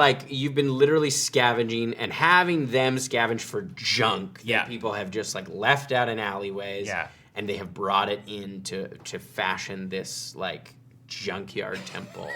Sweet. Okay, It's cool. hazardous. Yeah, there yeah. are rusty nails everywhere. Cool. It's an ongoing issue. Yeah. And there's like a field of bad luck that emanates out from this thing. Yes. So help me with a mechanical thing here. So the Hinderlings individually create like a field of bad luck around them. When you put multiple Hinderlings together, does it increase the distance? It becomes a problem. Yeah, it becomes a problem. Does it increase the distance or the strength? Yes, it does seem like the radius of of this concentrated radius of bad luck does kind of extend out. It has become almost like a little bit of a beacon. Got it. But they also go into town. They yeah. go into the and they're at the edge of the city, so they kind of go into the outskirts of the city and are causing mischief. But you do notice even over this 2 weeks, as you're kind of setting this all up, you also notice that while that's happening, you're also starting to hear anecdotes here and there as you're just kind of going about your daily business and things like that and moving through the city. You're catching these anecdotes of people having good luck throughout the city. Cool. And you catch the odd one of oh, and this kid came by and then I got distracted and I hit my head. You're catching the sort of some of the anecdotes about the Hinderlings and not necessarily having them being specifically targeted at them, but you're starting to put together. But you're also hearing more of people being oh, and it was the luckiest thing. I found 5 gold coins just there on the ground. And you hear it enough that you start to take notice of it and don't chalk it necessarily up to coincidence. I think I like Miri would have given the Hinderlings a little. Each of them would have a little it would look like a zine, right? A sort of a quadfold zine, and it would have a list of the types of people to look for to do pranks on. That's so funny. And it would be the categories would be the already very lucky because they're fine. Yeah. The people who are doing bad shit because they're bad. Yeah. And then just a little bit random because it has to be for it to be luck, it can't be targeted anywhere. So those are the 3 categories, right? They have That's to do so funny. people who are already super lucky because we've got to even things out. Yeah. People who are doing bad shit because they deserve it. Yeah. And then just a little extra to keep it sort of mix and match. Amazing. Pick and mix. And you can see even just this little bit of guidance for them gives them so much more focused purpose. Right. As they move about their day, you can see just when they wake up in the morning and they head out into the town and then they come back and they're working on the temple in their own way and they're making it more homey, even though it's this total minefield. Yeah. And you can see there is a sense of purpose that comes over them, even just in this 2 weeks. That wasn't there before, where they seemed like lost children. They really do. You can see the beginnings of that, okay, like this is what we're meant to be doing. Okay. And you also, one of the evenings, you're kind of out on a stroll, and you've just dropped off a blueberry at Will Willowsies, and you're heading back, and you see this very wealthy merchant runs by you, and you just see like he's dripping something from his pants as he runs by. He goes, "Oh no! Oh no! Oh no!" And then he turns down an alleyway, and you just hear this laugh behind you of, "That one was me." Oh, I look around. You turn and you see Nadari. Okay, what's her vibe? Like standing in the middle of the road. Like, Can you vibe check your god? She's kind of leaning up against a lamppost as she looks at you, and she kind of steps into the light a bit. I hard misty step right in front of her. She goes, "Oh, ha! It's not often that I'm surprised." Do you like being surprised? I do. Don't you? When it's a good surprise. What defines a good surprise and a bad surprise? Bad. Well, I don't know what it. So there's obviously like a threshold in between the two, and I don't know if I can define exactly that. But I do know some things that are bad surprises would be like dying, like a stroke. That would be a bad surprise. Yeah. Whereas like a good surprise would be like a second birthday A second birthday. party. I'll have to try that. Yeah. Well. So you just dropped in to give a gentleman diarrhea? Well, I couldn't help it. Did you see what he was wearing? All those rings. He deserved it, I think. I don't like this. I've met a few people with a lot of rings, and They usually deserve diarrhea. it's a lot. So I have so many questions for you, as usual. I feel like you're always very evasive. You're right. I am a bit evasive. I wanted to congratulate you. Really? Yes. On the junkyard? The temple. It is a bit of a junkyard. Yeah. And she kind of takes your arm, so your arm in arm, and continues to walk down the boardwalk. This is nice. It's quite something what you've been able to do in such a short time. Well, the Hinderlings really, I mean, they really hustle when you give them some purpose, it seems. Right? Yeah. They've been aimless for a long time. Yeah. Why do you grow them? Because something has to keep the balance of luck in the world. Right. But does that mean there's somebody growing, like, helpful lings in a different garden? Perhaps, I don't know. But sometimes the idea of luck is more about perspective. Right. And to keep the scales balanced, you have to give people perspective. Like if you have a bad day, then it makes you appreciate your good day more. Exactly. Right. I think of it sometimes as there is no good luck or bad luck, just different perspectives. Okay. That's interesting. That makes sense. So are there going to be more of these little guys coming? Perhaps. You got like a new crop coming out? I've been growing some, but they take a while to grow, so some might come through from the Feywild to join you here. And why me again? And Why not you, Miri? just, I don't think that's as fair a question as mine, for being honest. Because I think you're someone who can see the bigger picture.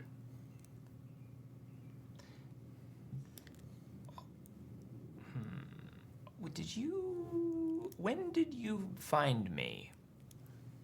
Originally? Quite young. Yeah. I can hear, listen, I hear it. I know what I sound like when I'm talking to you, and I don't like it. It doesn't make me feel good about myself, but why? Well, I never... If you're worried that I have been sort of grooming you for this, I haven't. I understand how it sounds, though. No. There was something special about you. There's always been something special about you. And I'd hoped that you would find your way to me. And you did. What was Orion then? A bit of bad luck, I think. This is okay. Yeah. All right. Okay. Well, I think I don't have any follow-up questions on account of pattern recognition. So, I wanted to give you a couple of gifts. oh please, I love those. The last couple have been actually genuinely great. Good. I want to recognize your hard work. Building that temple, giving Taking purpose to the Bald Children. A leadership position. Bald children. The baldness is quite something, isn't it? I think it's quite adorable. I think they're very cute. They're very sweet Little in their own dogs. way. I know that you've been seeking a way to measure luck. Yeah, although what you were saying made me think maybe it's just perspective. Maybe it's not true, right? Maybe there's no way. Well, I have a way for you to gain some perspective. Okay, say more words about that. It's something I've been tinkering with. Very I call it weighed and measured. weighed and measured. It's a spell. How does it work? Well, you gain some insight into the scales of luck that affect a creature. You can learn bits of information. What kind of damage a creature might be most worried about, be most unlucky to experience, or what they might be hoping to experience, Interesting. that they feel that they might have an advantage over. Or if they are particularly immune to certain conditions, you might learn that as well. That sounds incredibly useful. I think so. But it might not be, I don't know. I guess we'll find out. It'll be a surprise. And I have another one. Okay, This one is a bit more active. great. I've been very active these days. I'm going to show you how to put your thumb on the scale. Give her a thumbs up.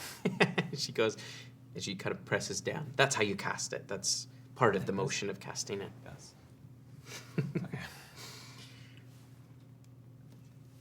Sometimes when you see a creature making an attack or trying to do something, or perhaps seeing how well their attack did, how much damage it might deal,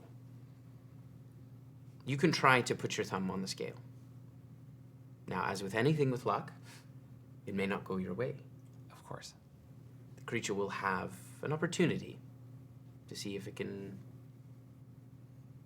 affect the scale in its own way. But if it fails, and you are able to push the luck, you can make that thing harder for them and a little bit better for you. Okay. So mechanically, I'll explain this to you because it's going to be easier. So, and we'll see. I've homebrewed the spell. Okay. Ooh. So when a creature, it's a reaction spell. Okay. 3rd level. Range is 60 feet. And when a creature you can see within 60 feet of you makes a spell or melee attack roll, an ability check, or a damage roll, Okay. you can use this spell to try to put your thumb on the scales of luck. So the creature makes a charisma save against your spell save DC. And on a failed save, the creature subtracts 1d6 from the roll, and you gain that result plus your proficiency bonus in temporary HP. Whoa. Cool. On a successful save, the creature adds 1d6 to the result, and you take the result and your proficiency in force damage. Okay. Woof. Whoa. Whoa. That's really cool. Big risk, big reward. So, and it does not necessarily have to be a hostile creature. Mm. You could also use it on a friend. So give me like that's minus 1d6 from like an attack roll, like a roll to hit. Yeah.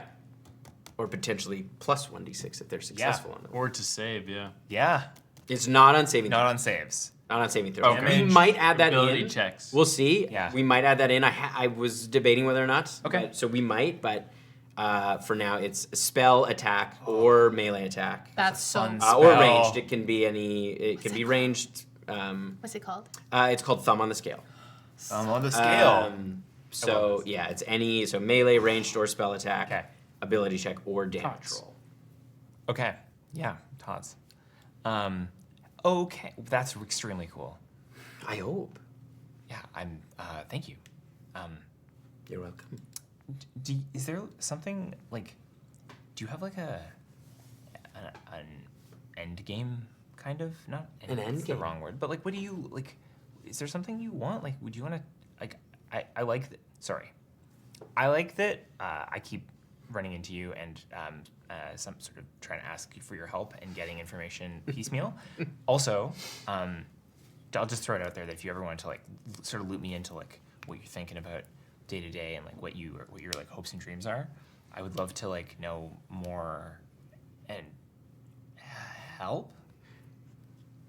I think, for me, it's about balance. Right. When there is balance, Yeah. there is less conflict. In Right. times of great conflict,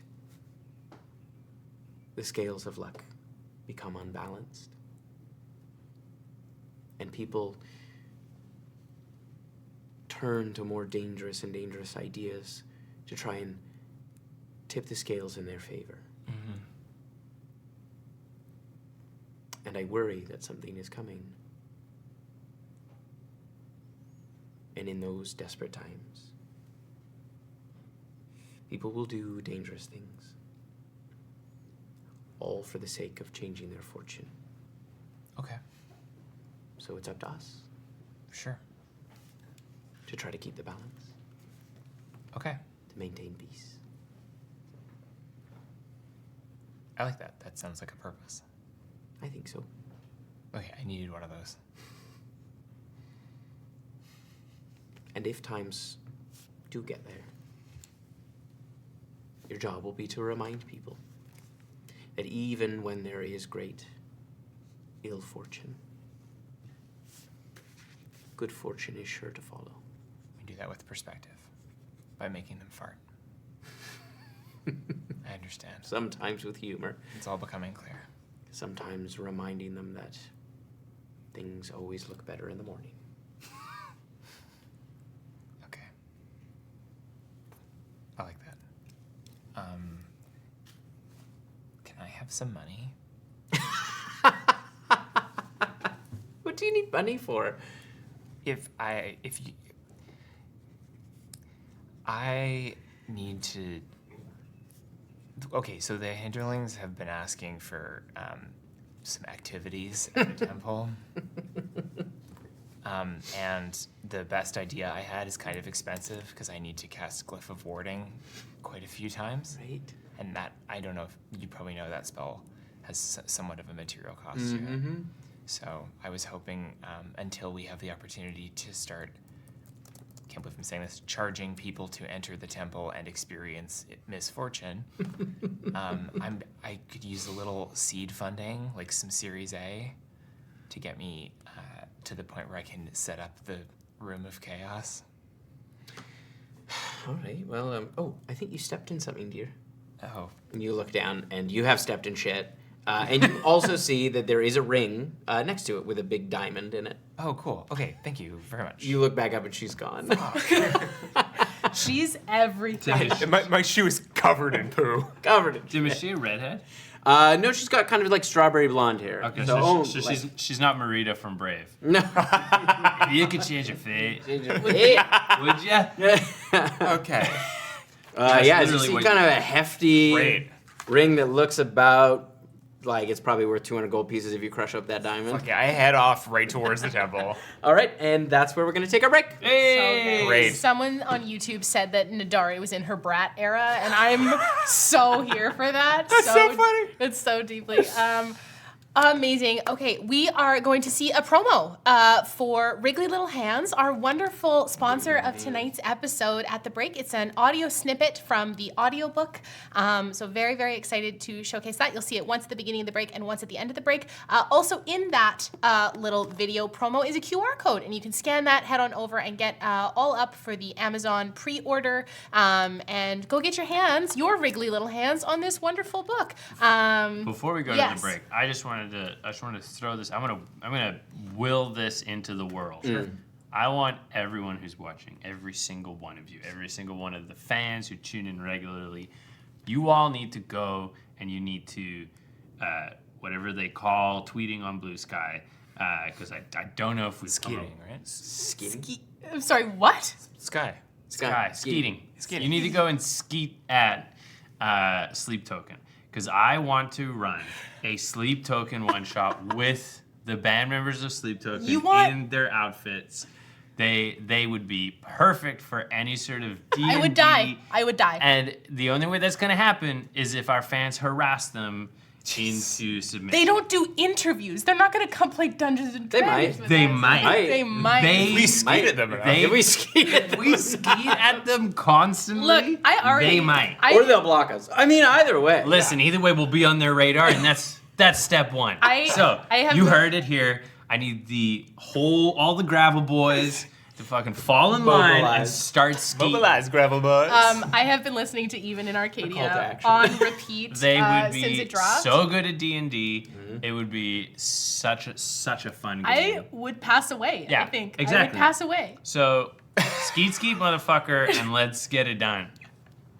Well, with that call to action, grab yourself a snack, grab yourself a beverage, and we'll see you soon for part 2. You know what to do. Okay, bye. Ollie, like most goblins, couldn't read. But the ring was apparently in a helpful mood as it chose that moment to begin reading its own inscription.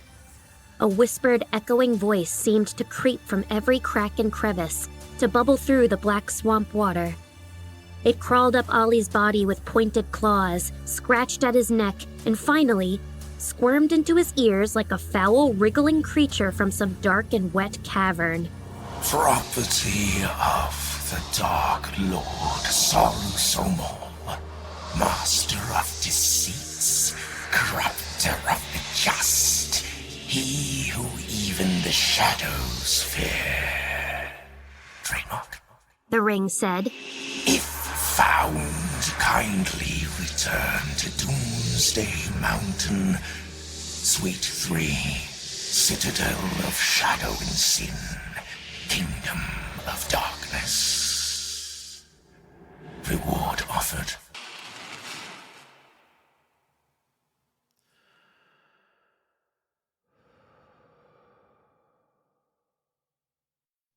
A Sin-Eater's job is far from an easy one. The afterlife is broken, fractured by old magic, ancient pride, and promises never meant to be kept. For the dead to move on, their sins must be consumed, taken into another, and carried away. Atop the hill, a Vagrius manor awaits, rooted in rot, dressed in ivy. The Evagrius family lies scattered across cold stone and silk sheets, each bound by the sin that shaped their life. For a Sin-Eater, each death is a question, each ritual a choice. Forgiveness or damnation. Some rage against their fate, some beg, others, they welcome the silence, but none can pass on without the Sin-Eater's hand. And the Sin-Eater, they carry it all. Grief, regret, guilt, memory. The taste of what lingers, all in the pursuit of absolution.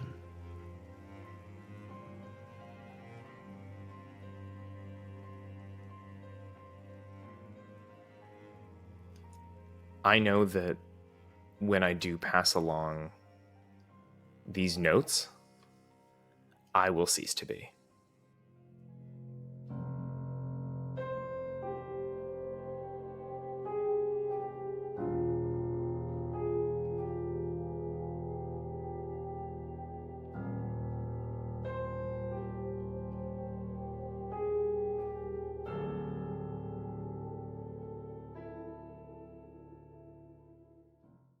There comes a time in everyone's life where they must choose, weighing the options before them to help them carve a path ahead.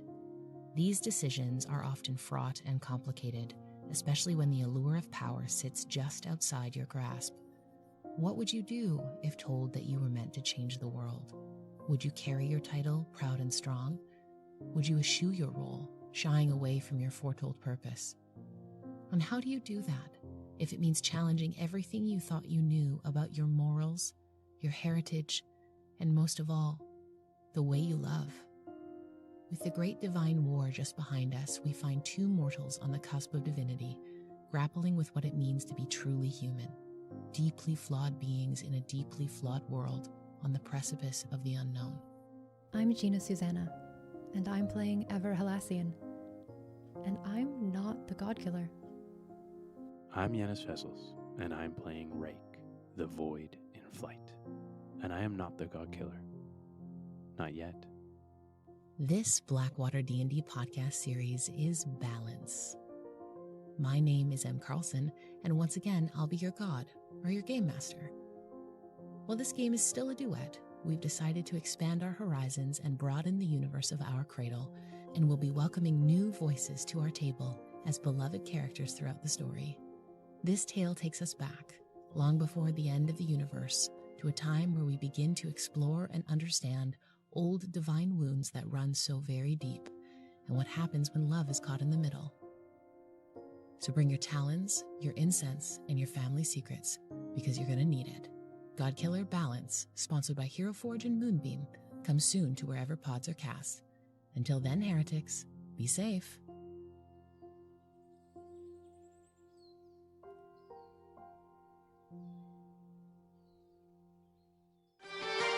When the world is in trouble and you don't know what to do, gotta call Blackwater and they'll kick some mess for you.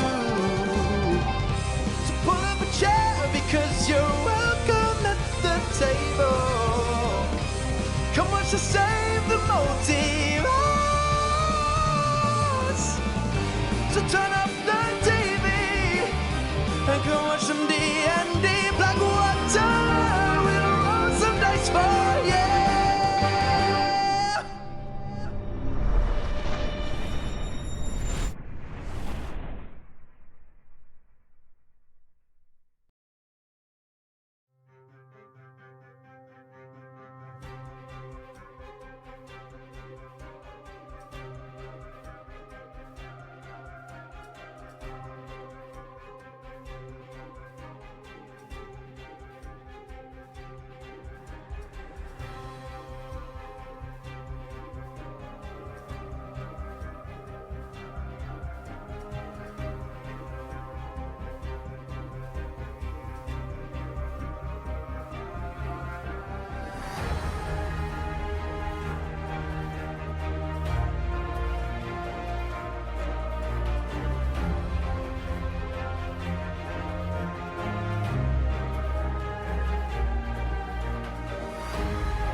Ollie, like most goblins, couldn't read, but the ring was apparently in a helpful mood as it chose that moment to begin reading its own inscription.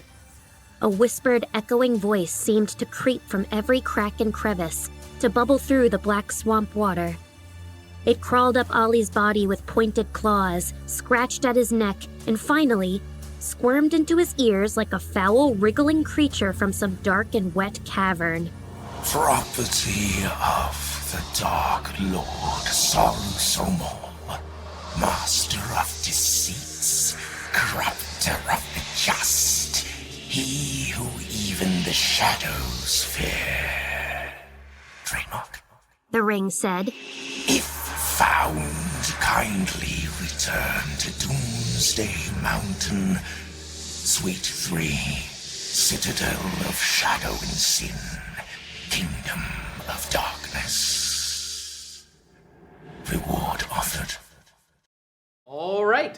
So, as you return back, the next couple of weeks go by, as you kind of all touch base with each other and then head out in different directions once again.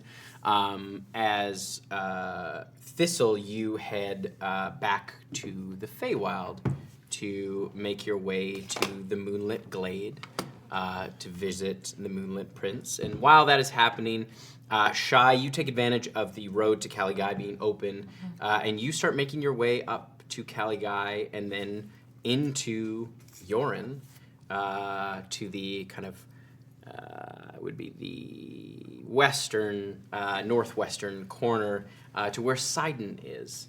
As you make your way through, kind of down that road, you kind of see how the Taiwanese have recaptured the road and secured it.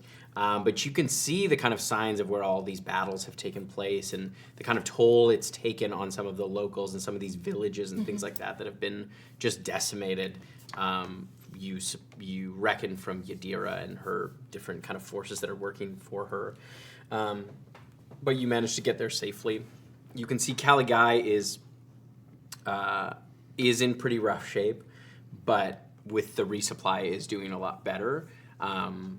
You can see the kind of signs of how desperate things were getting as they were being attacked, both from the Yoranites, the Iosian, as well as groups that were loyal to Yadira. So they were kind of fighting on two fronts. Yeah. But now that the resupply has broken through, they've been able to kind of reestablish their kind of buffer zone. And more reinforcements have also come to join them from Sidon, as members of the Bjorn clan have come to join forces with the Taiwanese to kind of push back the Iosian, as well as Yadira's forces. And you are able to make your way into Sidon with a group of those Bjorn who travel back up, and you tag along with them. I would have looked for if there was, or talked to them about if there was any of the Bjorn that we would have broken out of that prison where we found Mal. Yes, those were the folks who, they actually went back to Caligai originally after they were broken out, and it was there that a kind of alliance was brokered between the Taiwanese and the Bjorn clan to help them kind of reestablish power, and they haven't been able to really make a push back into Yoren proper. But they are on much better footing than they were. And the Iosian are still in power in like Yoren as a city, yes. Yes.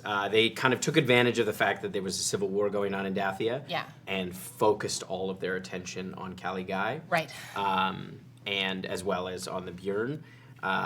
So now that they've kind of joined, it's a little bit more even on either side. And again, they haven't been having to worry about what's going on in Dathia just yet. So they haven't been stretched thin enough to be able to kind of make a big push back. But that could change at any time. But it was because of those prisoners that this alliance was able to be forged. Cool. And you make your way northwest with this group. And as you kind of travel up, you see the landscape The kind of jungle of the Yasil starts to thin out as you get into kind of a higher elevation. It's quite, it gets more rocky as you go, and the coastline up here is quite rocky, and it's a lot colder, even though you are like, you still have some of that heat coming from the Yasil. There is quite a cold wind that blows off of the coastline as you make your way through. And you find Sidon is a very rough harbor city. It's become the kind of stronghold of the Bjorn, and you can see pretty much everyone there wears different kinds of tokens to signify their allegiance to the Bjorn clan, even though many of them aren't shifters. I would have asked likely if they were comfortable so that I could have some like a token to allow me to pass freely through the city, so I wouldn't be accosted or assumed to be like an infiltrator or spy. The soldiers that you travel with give you a kind of necklace with a few, like 2 kind of bear claws and a broken wolf tooth in the middle to kind of signify what side you're on. You're kind of given free passage within the city limits.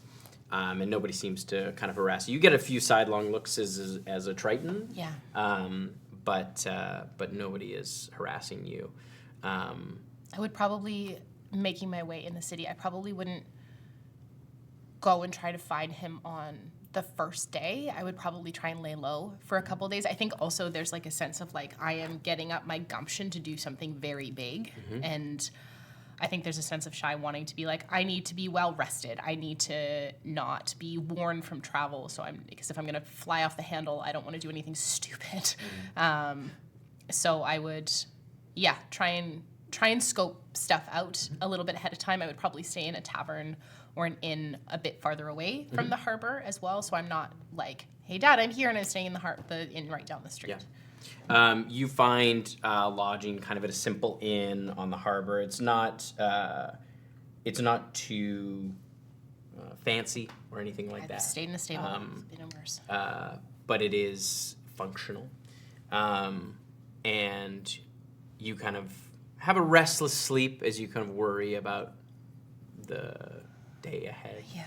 You kind of scout out beforehand where the boat, like where the shipyard is. It's kind of a main feature of the harbor, and there's lots of laborers that kind of come in and out of there, and they seem to kind of live in the apartments around there. As you kind of head down towards the shipyards, we're gonna flip back to you. You find yourself in the moonlit glade.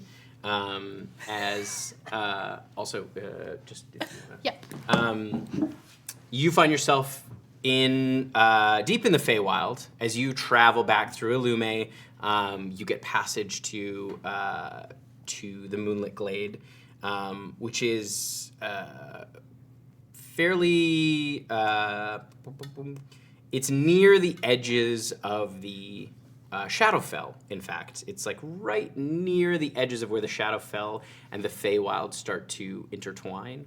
So it kind of oscillates between sort of dim light and night. And it also borders the Trigon, one of the larger areas that border the Trigon. And that before the Trigon had been restored, it was kind of a wasteland. Like it was, there was a lot of sort of arcane interference. And now that the Trigon is back, that those pathways have started to be opened up again as the forest is starting to heal and knit itself back together with that piece of the Feywild. And you start to walk through these like beautiful open fields that stretch out, and there are these groves of red alder and quaking aspen that kind of spring up out of these glades. And you can see sort of tucked in here and there as you make your way through these little villages, people out and hunting and foraging and things like that. It is quite a sprawling area, and there is quite a population there, but it's not a dense. There's no sort of dense population. Like very homestay. Exactly. You also see a number of like large herds of these beautiful dark blue elk that roam through these long grasslands, as well as these pale deer that graze through closer to a lot of the forest groves. They are quite, there's quite a splendor to them as you move through. It's got a kind of an ethereal quality to this whole place. And when the night comes, the moon is out, it's very bright. And so the whole glade has quite a brightness to it, even though it is dark, and there's thousands of stars in the sky. And you find you've been told that the Moonlit Prince lives in a manor called Thistle, that is, as you kind of make your way towards where you were told that it is, you have a kind of a hard time finding it. I'm going to have you make a perception check. And then question for you, the moon that I see, it's not Van Dyne that lights. Through your travels, it is both Van Dyne and Estra as you travel. They both kind of rise and set. Perception, you said. Mm-hmm. 25. 25. You find Thistle. You recognize that something about the moonlight is creating a kind of optical illusion, obscuring this manor. And you follow, there is a small river that kind of winds through, and you manage to find it as you kind of understand sometimes the optical illusions that the moon can create. Having been a tree at one point, you have a better sense of these things. And you find Thistle, which is this beautiful kind of dark wood manor, and it is tucked away. The grounds around it are quite beautifully manicured, but it is all been, the landscaping around it all has it blending in. It really has been sort of shaped by the surrounding area. And as you arrive, you're greeted by a groundskeeper who kind of comes out to greet you. Can I help you? Yes, hello. My name's Thistle. Oh, it's nice to meet you. I'm your neighbor. Oh, what do you mean? I'm the first warden of the Trigon. Oh, I'm terribly sorry. Please, come. No, of course. What's your name? Oh, my name is Darius. Darius, nice to meet you. You're the groundskeeper here. Oh, yes, kind of groundskeeper, gatekeeper. We've done a marvelous job with the surrounding area. It's beautiful. Thank you. I love the way that the transition from the wild to the kept is so subtle that I almost couldn't tell where the one ended and the other began. Oh, you are making me blush. Well, it's a beautiful thing. Yes. A wonderful art. I've been tending to Thistle for nearly 1,000 years. My goodness. So it's been a great honor of my family. Oh, well, you do that honor proud. Thank you. Please, come. Yes. I'm here to see my son. Oh, yes, I believe Lord Nash is expecting you. Amazing. Perfect. And he kind of brings you in, and you get let into this beautiful house. You can see with large windows as the moonlight kind of cascades in, and there are a few soft lamps inside that give off this kind of faint light blue glow, and this sort of faint blue flame. As you kind of come in, there's more attendants inside, and they kind of take your traveling things, and you get brought into the sitting room, where they're like, would you like any tea or something to eat or drink? Ooh, tea would be wonderful. Yes, of course. Would you? What kind of tea do you have? Oh, we have a whole myriad of tea. We have some stingy nettle tea, we have dandelion tea, we have mint tea. What is Lord Nash like? Oh, he is quite taken with a hemlock tea. Oh. Yes. I'd like to try that. All right, very well. I will bring it out. Thank you very much. And the attendant kind of heads off and comes back a little while later, and is joined by the Moonlit Prince as he comes in. Oh, it's good to see you. It's good to see you too, and I would make towards to hug, and I would sort of start to read. As I get closer, I want to read the vibes, and not just go for the hug, but make it apparent that's what I'm going for, and sort of see. Make an insight check. Telegraph the hug. Yeah. I start hugging like a ways away.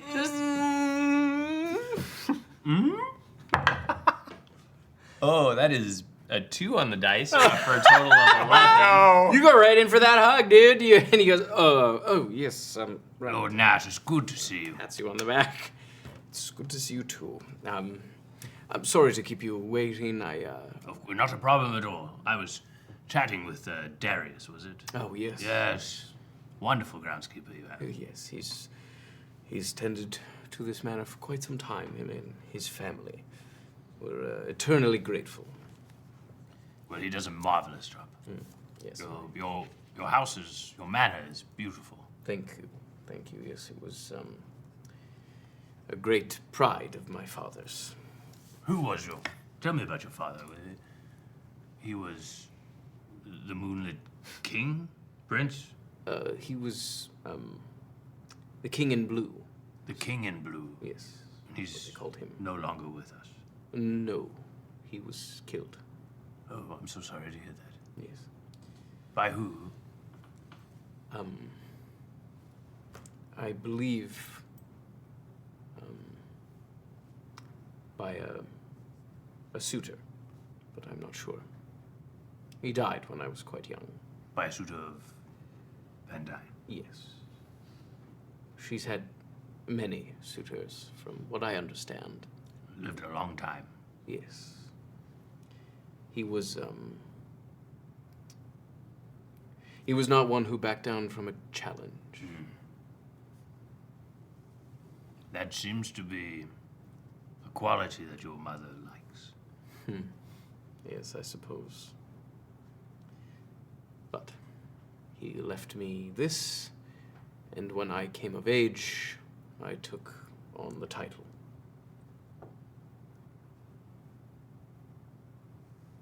Do you also not back down from a challenge?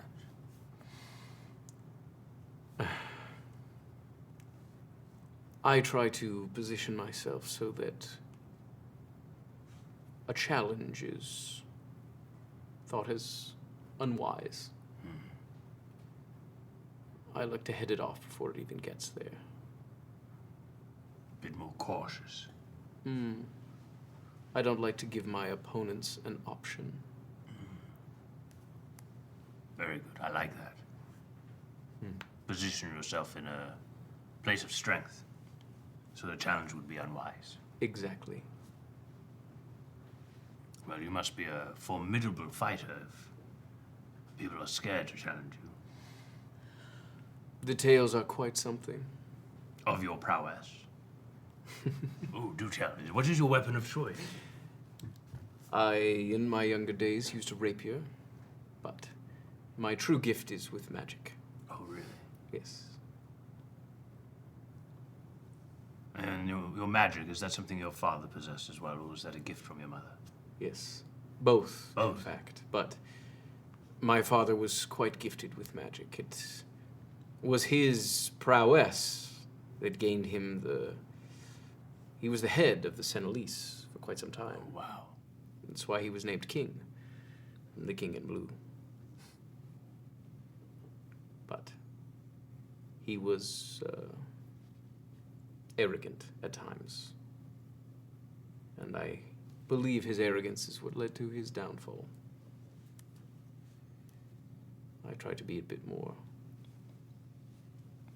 grounded. Confidence and arrogance it's a fine line to walk. Exactly. When you say he was slain by a suitor, do you know who it was? Yes. The same one who destroyed my family. Yes. I have reason to believe that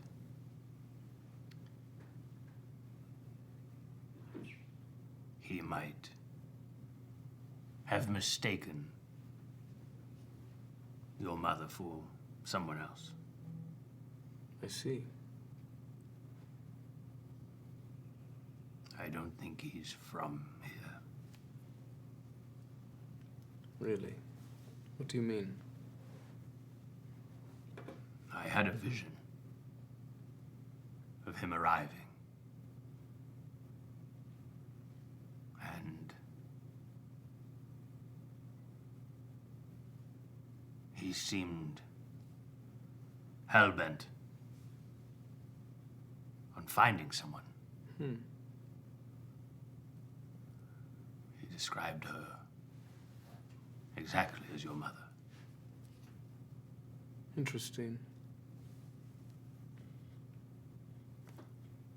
I don't know more than that, but it is the first real clue to his intention that I have had in this whole altercation. From what I was told, when my father confronted him, he believed he was in a weakened state. And so he thought it would be an easy fight. And that turned out not to be the case. Put up quite a formidable defense, which I don't think he was expecting. And it led to his death.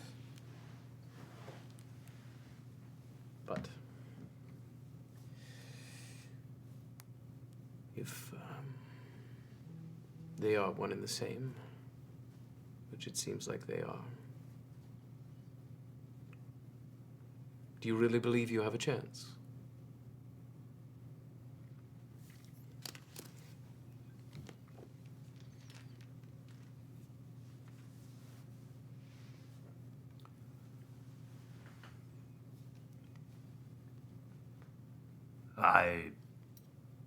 I first met your mother when I was a small sapling. I was unfortunate that my seed chose to sprout in a part of the forest where there was not much light. I existed in the shadow of those larger and taller around me. I should have died. Not in a cruel way. It's just how it is.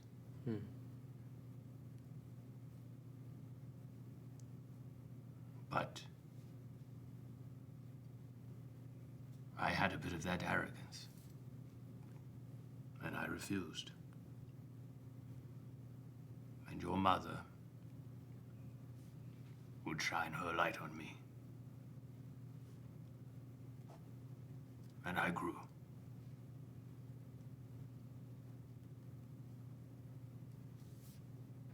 I spent a long time in the shadow of others. And for a long time now, I have been the one to cast the shadow. But I'm starting to realize that the real power, the real point of it all, is not to be like those trees that cast their shadow on me, but to be more like your mother and choose to shine my light on those in the shadows.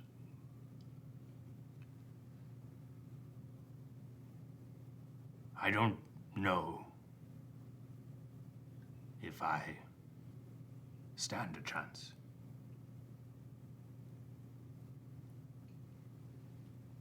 But I know there are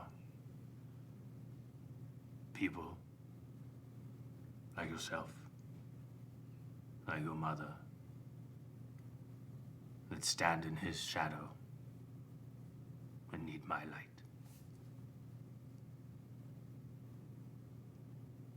So I will try. Well, when that day comes, No, you are not alone.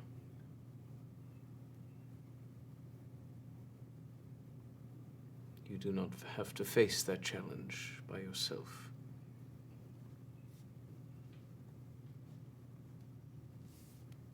I would like to meet that challenge with you. I would like that too. Good.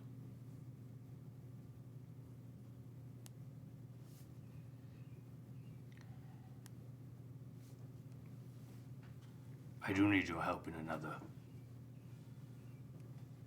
another way as well. Oh, yes? I fear that the Trigon will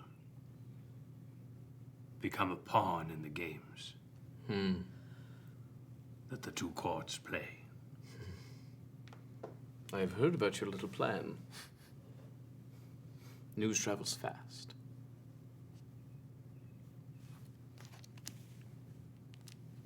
I would not have it that the second chance given to the Trigon be wasted as some sort of tool in a pointless fight. I think that is wise.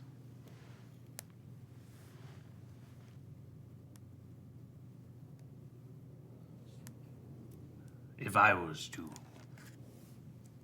start my own court,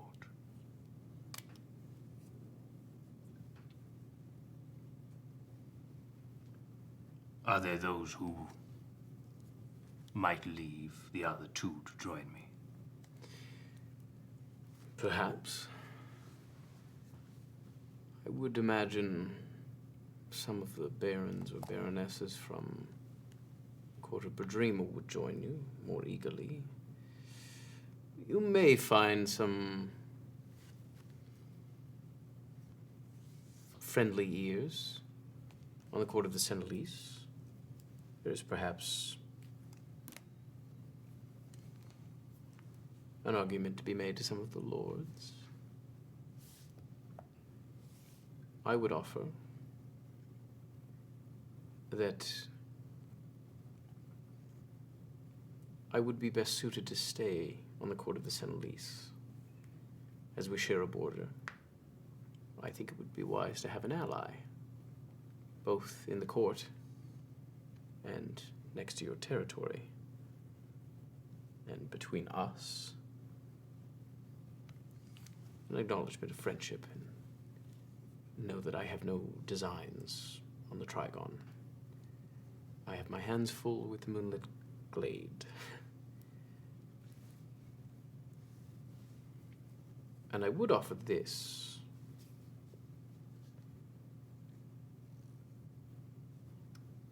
With the Court of the Senelise, sometimes it is better to kill them with kindness.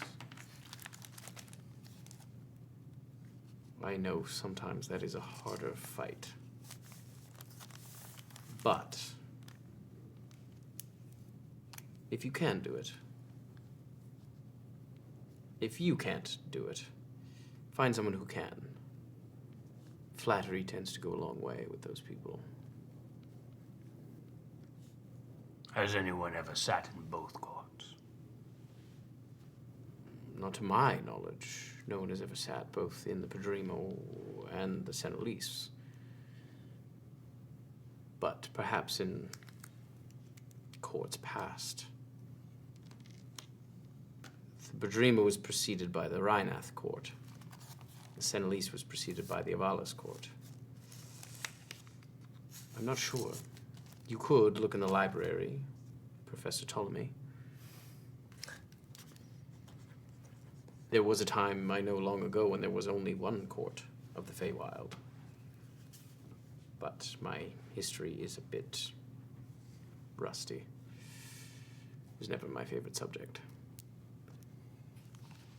And what would you do if you were in my position? I don't know.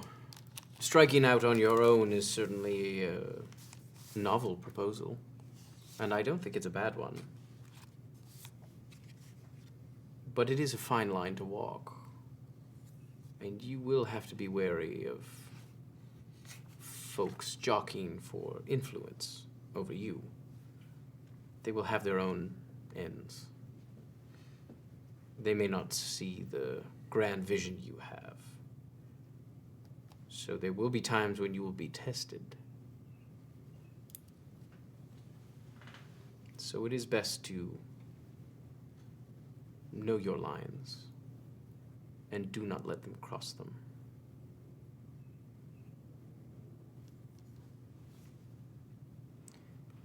I would also suggest another path to secure peace with both courts can be marriages. Perhaps of your children or future children.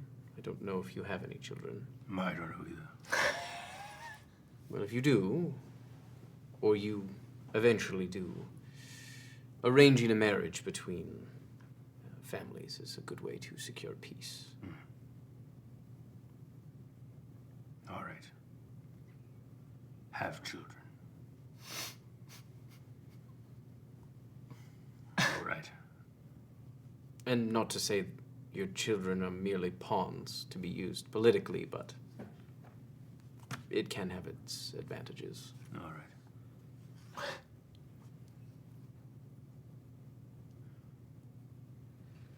Why have you never sought to replace your father as the king? You seem as though you would have a great temperament for it, better than... I am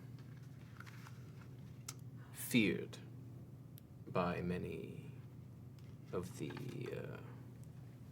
ordinary citizen of many of the other cities in the Feywild. There is a stigma that comes with the moonlit glade, being so close to the Shadowfell and the former site of the Trigon. There are always rumors and things of curses and dark magic. Is it voted on then by... No, but to sit at the high chair, you must enjoy the support of the people. They don't decide, but in a way they do. My father ruled with a strong hand. So much of his support came through fear or a begrudging respect. I am not like him, but it is hard to escape that shadow. So I have found that I am best suited at keeping an air of mystery. My people know that I am a much more gentle ruler, and in return they have rewarded me with great loyalty, one that I do not take for granted. But I also wish to protect that. And if I were to become the king or make moves to become the king, it would invite strife, both here and to the greater population of Illume and many of the other cities. It would not be an easy fought, an easy won position. I'm not the natural successor. Though it seems as though you should be. Yes, well, those who should be the ruler rarely are.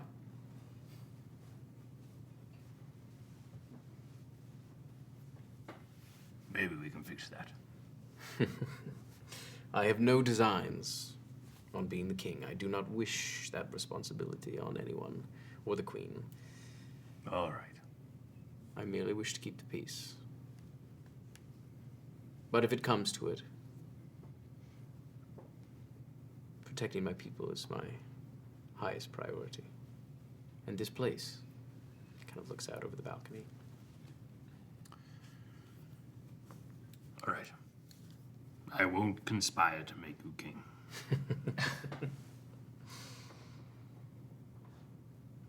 Thank you for taking the time to get to know me without also trying to use me.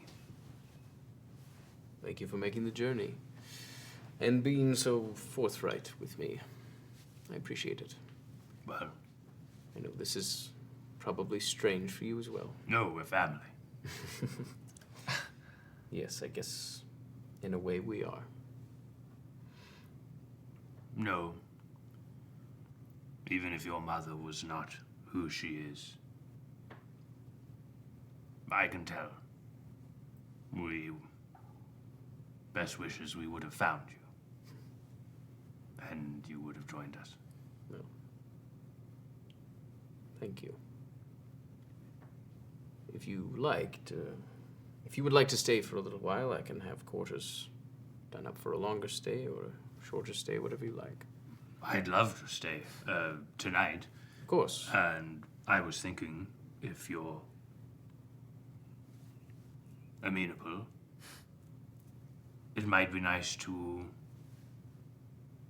venture into the Trigon together. I've actually not gone yet. Sort of been putting it off. I would be honored to join you. Very well. I don't know it very well. Not at all. It'd be nice to have someone who at least knows what it was like. Of course. Very well. And you kind of spend the rest of the evening drinking and swapping stories. I mainly, I spend, an inordinate amount of time complaining about how the rest of the party won't give me a finger. I don't know where or a toe. I don't know where he stands on it, but, it is something that he does, even when the conversation seems to have come to an end, I bring it back to that. You can tell he understands the practical, logical side of it, but is disgusted at the thought of severing a toe. Meanwhile, A reasonable man. in Sidon, you rise with the morning sun as you hear the kind of work bells ring, as you kind of steel yourself at the edge of the bed. I would have probably paid for 5 nights to start. Okay. Just in case things went well, but not really unpacked my bags. Okay. Just in case I have to leave. The money to pay for the room is inconsequential. So I would go, and I think I would first try and find a harbor master. Mm-hmm. Yeah. Yeah, you find a large man named Gideon. I think at the name, I'm just hello. Hi. You're the harbor master here. Yes, I am. How can I help you? And I think at this point, I would take down my hood. Yes. Looking for someone? Yeah. I'm looking for San and Shydare. Yeah, he's over in berth 3 over there. Okay. How long has he been working here? Oh. A few years, at least. Yeah. Is he a good worker? Yeah. Yeah, when he ain't too hungry. Hungry? Yeah. Does he not have enough money for food? No, he always brings a lunch, but sometimes he gambles it away. Right. Yeah. Okay. Yeah, when he's hungry at the end of the day, he's pretty useless, but otherwise he's pretty good. He knows what he's doing. Yeah. What's I can imagine he has a task that he's doing today. My sense is after the conversation that I have with him, one way or the other, he will be useless to work for the day. Okay. What would that cost you? Oh, I don't want to put y'all out. well, I don't know, 3 gold pieces should do it. I mean, that should cover him. If you want to just let him know, he can take the day. He's not losing his job. Make sure, I need him. But Yeah. I tossed down 5. Okay. Just in case. Okay, yeah, sure. I appreciate it. Yeah. Okay. Well, thank you. I'll make my... Is it all right if I head on over there? Yeah, I mean, does he know you're coming? Absolutely not. Okay, well, good luck to you then. Thank you. Anything else? He just is like, it's not my business. I mean, I'm sure he can tell. Yeah, but he immediately is like, not my business. Yeah, okay. He's counting the coin. Yeah, okay, I think I would go and try and make my way over to berth 3. Okay. You see, as you come around the corner, you can see your father. He's tall. You can see he's pretty sun-kissed. His hair is kind of pulled back, kind of a tight bun. You can see he's kind of got these kind of wooden goggles on as he's planing this big plank of wood. And he looks, as he kind of stands up, you can see his skin is more wrinkled. He's aged a lot since the last time you saw him. Would be 6... Would be 5 or... No. 4 years. And you can see those years have been hard. His sleeves are rolled up, and you can see his kind of sinewy forearms. He's looks pretty lean, but he's planing away. I think it's hard watching him like this because so much has changed and yet nothing has changed.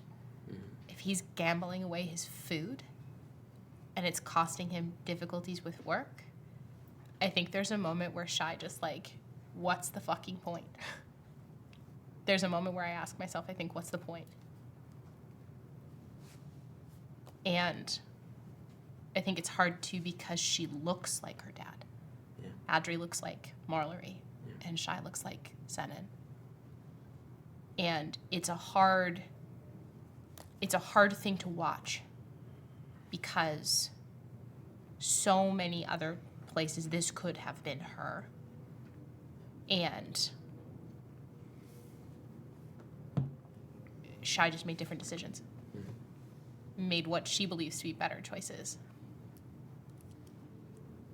Is he like is it a 2-level thing? Am I at the same level? Same level.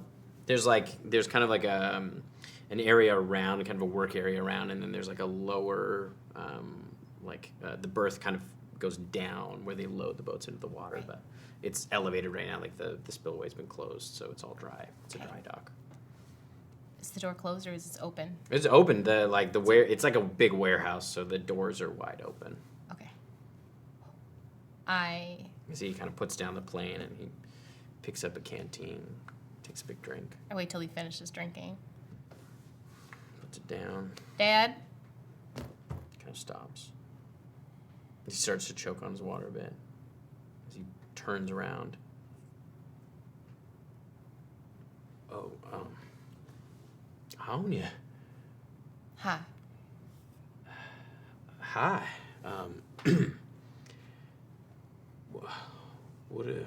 What are you doing here? Came to see you. Oh shit. You're good for the rest of the day. Well, I gotta go check in No, you don't. then. I already did that. So it's all square. For the day. Well, thank you. Yeah. Okay, well, let me just grab my lunch and we go for a walk or Sure. back to the apartment. Wherever you like. I've got a room at the tavern down the way, but yeah, it's my first time here in Sudden, so. Sure, yeah, well, I'll show you around. Sure. Okay, yeah, one second. He takes off his glasses and he goes and gets his lunch. You can see it's just in kind of a burlap bag.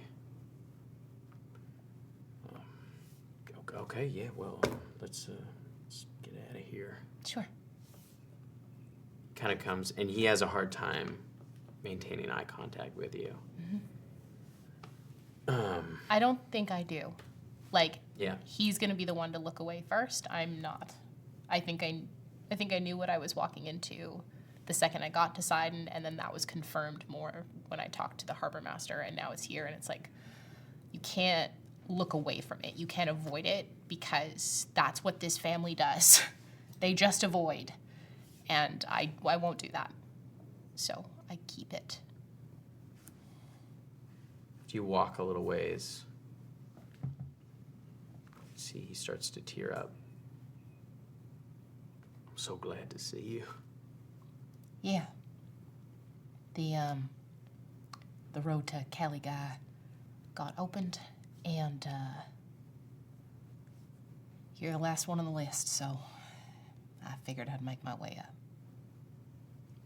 You're not gonna kill me, are you? No. Sorry. I- Gallows humor.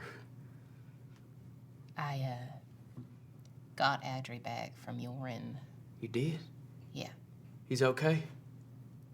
Yeah. It God, that's good. That's good. he was with I left, and then he got taken, and then I came and took him back, and then I enrolled him in the Vaitoma Academy. And it's a much longer story than that, but Thank you. Yeah. I did what I had to. What about you? You said you left. Where did you go? Trying to take him back to Ellery. I was trying to get him out, I see. so he didn't have to spend time running like I did. Yeah. You're a good big sister. Yeah, I am. I had to be. So why have you come? I found Mama. Kind of stops. Is she alive? Yeah.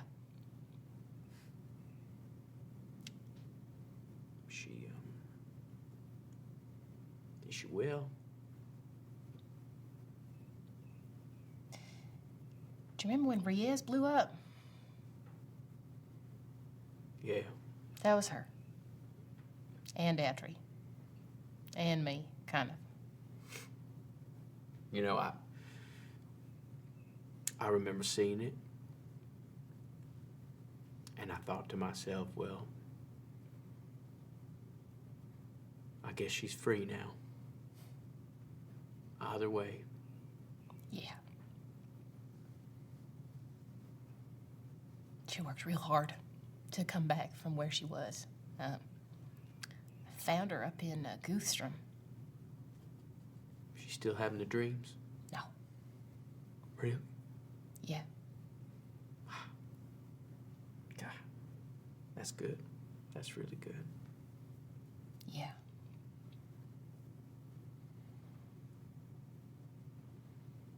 I guess she's free from that curse. She freed herself. Sounds like you had something to do with it too. As I said, Dad, it's a much bigger story than that. There's Adri and Mama lost their magic for a time, but I think they're getting it back under their control. We went to Illusia for a bit.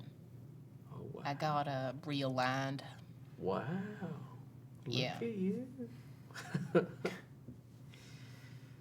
That's a fancy place. Yeah, I spent more time, I think, in the Undercity than I did actually in Illusia. But Yeah, well, you always did have a nose for trouble. thanks, Dad. Sorry. I get it from you. That's why I said sorry. Yeah.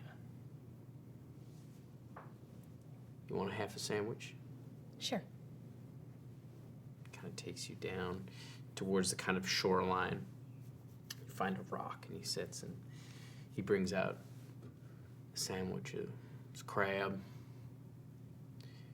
It's about the only seafood they catch up here. It's just a shame. Yeah, it's pretty shitty crab too. Yeah. But Dale's still doing them good boils, so. God, I miss those. I miss a lot, Yeah. but there's days I would kill for a good boil. But this is my lot in life now, so. I think it's at that's where the anger trips. Mm-hmm. Because he's saying this like it was forced upon him. He's saying this like that he didn't have a choice to make it better. And I think Shy, like I've got like half a bite of a sandwich in my mouth at this point, and I chew it and it tastes like ash in my mouth, and I swallow it and I think it's like, what the fuck do you mean that this is your lot in life? What?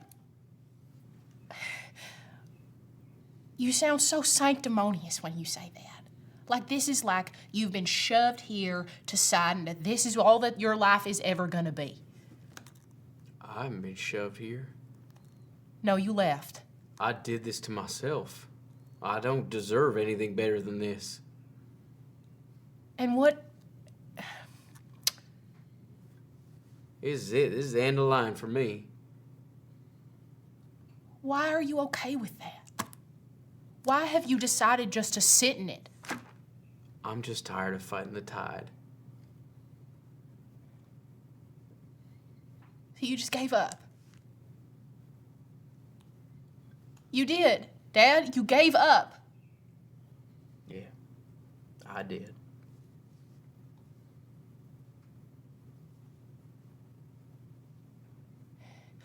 Why? Because I lost everything. And I couldn't face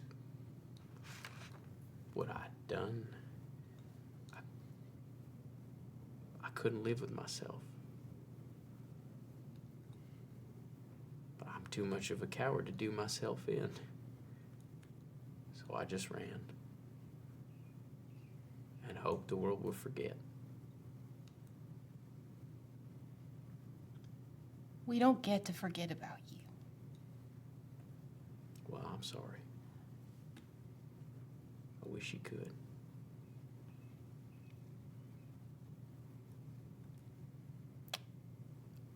I have spent a very long time so like one at a time breaking down all of the things that I've been fucking pissed off about in my life. Anger was the only thing that I had holding on to after I lost Adri. The only thing. And then I met some very kind people who have been family to me, are family to me. They helped me get Mama back. They helped me get Adri back. And slowly, bit by bit, that anger has just kind of stopped. Or it's just gotten shoved in the pile that I'm angry at you. And I'm not here to make you feel like shit. I'm pretty sure you feel like shit enough. I'm here to give you the opportunity to do better. Be better. What does that look like to you? Come back to Tywin with me. Why? What's in Tywin for me? Mama. She doesn't want anything to do with me. That is not true. No, You she does not. fucking know it. She does not. And when have you talked to her? When? I knew her a long time, okay? Long before you were born. I've known her a long time. You don't know this version of her, the one that is free. The one that just gets to be herself. Then let her be free. Free of me, free of the past. She doesn't need me around her neck. Doesn't matter if she doesn't need you, Dad. Adri needs a father. I need a father. Krakens know I have tried to find fathers in so many other people. When you're the one who needs to be there. I shouldn't have to be the fucking adult in this family. I'm 21. You're right. I'm sorry for that too. Thank you. But here I am.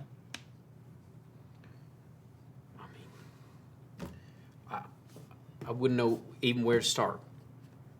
You're already grown. So is Adri by this time. He's 16. What's there left to teach him? You don't have to teach him anything. You just gotta love him. And be there for him. Of course I love him. Then show him.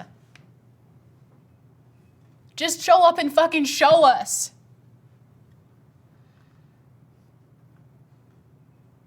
And if you still love Mama, go show her. I don't make decisions for her. But if you still love her, you better fucking pick yourself up off your ass and fucking do something about it. Otherwise, you will truly fade away.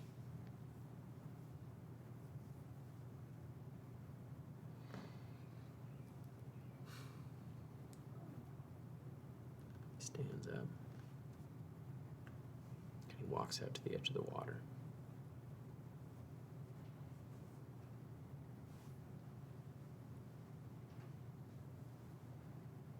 Okay. Okay. Okay. I'll go. You gotta want it, Dad. Yeah, I do want it. Good. That's what's hard about it is I want it more than anything. But if I can't be what you want me to be, how am I supposed to live with myself? Put it this way, Dad, and I say this with the only amount of care that I have left. My bar's down here. I'm the last one you need to impress.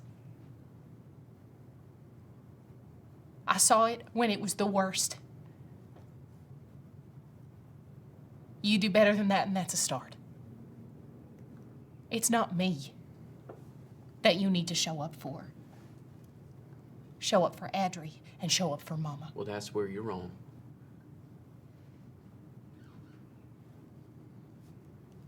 I think I got one thing to teach you. Oh, yeah, what's that? Stop putting yourself last. Stop putting yourself last. I will when you will. Okay, now. He kind of comes towards you. Not in a threatening way, but kind of moves towards you.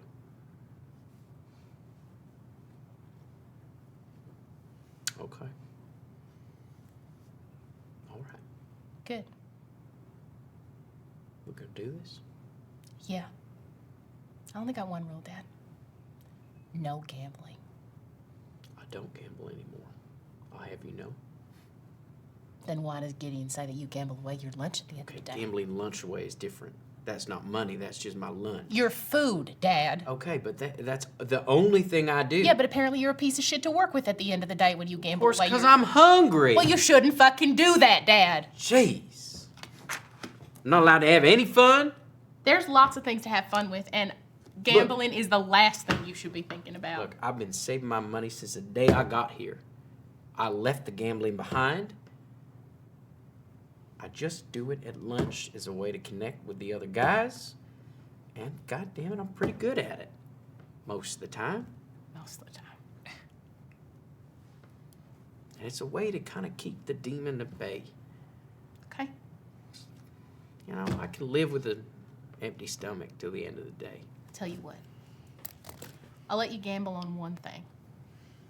If I find out you're gambling on literally anything else, Dad, I will punch you so hard. I punch a lot harder than I used to. Yeah. I've been hit a lot, so Yeah, I bet you have. for a while it was almost like a profession. What do you think I do now? God, I hate that you follow in my footsteps. No, I'm better than you, Dad. I know. I can already tell. If I'm in a fight, you can bet on me. You damn well better bet on me. And that's it. Okay. So can we leave today? Yep. Great. 'Cause I hate this shithole. I just gotta swing by my apartment, get my things. Okay. I'll, come help you carry him, but, pull out the sending stone. What's this? It's a sending stone. Send it to whom? Who do you think? You got your mom on the other end of this? Yeah, I do. She know about this? Maybe. Jeez. Kraken's deep. You're a little schemer. I will tell you I learned from someone very good. You'll like my friends. One of them will give you a run for your money with gambling, and one of them will make you have bad luck from here to next week. I don't like the sound of that. They're I don't great. think I want to meet that friend. They're great. Don't get on her bad side, though. She'll send the hinderlings after you. God, I don't want to get on anybody's bad side. Just keep my head down. If, Mama and Adri have been staying at my house. You got a house? I do. Woo, la-dee-da. It's very nice. It's very big. It was a gift, to be quite honest, so. Someone gifted you a house? Yeah, the other A guy. big house? The other guy who was trying to blow up the moon. Or something like that. The company you keep. You haven't seen the fucking start of it, Dad. It's a lot bigger than Keshiera. I suppose so. All right. Look, I can't promise you that I'm going to be a great dad or even a good dad, but I'm really going to try to start being a dad. That's all I want. And I'm serious when I say stop putting yourself last. Okay. You're just as important as Adri and Marlery. All right. You gotta start believing it. I do my best, Dad. Nobody's perfect. Yeah, I should know. All right, come on. Oh, you think you're gonna get out of this call with Mama right now? You gonna go walk off? I thought I was. Nope. Really, I really thought I Nope. could pull one. You real think I quick. don't know literally everything, all of your tricks? Dad, I know them all. I mean, my younger days. Oh, I don't want to talk. Oh, God, can we? No, you don't have to say a damn thing. I just pull up the stone. Now, give me that. And a little privacy. Absolutely not. He takes it and he walks out into the ocean.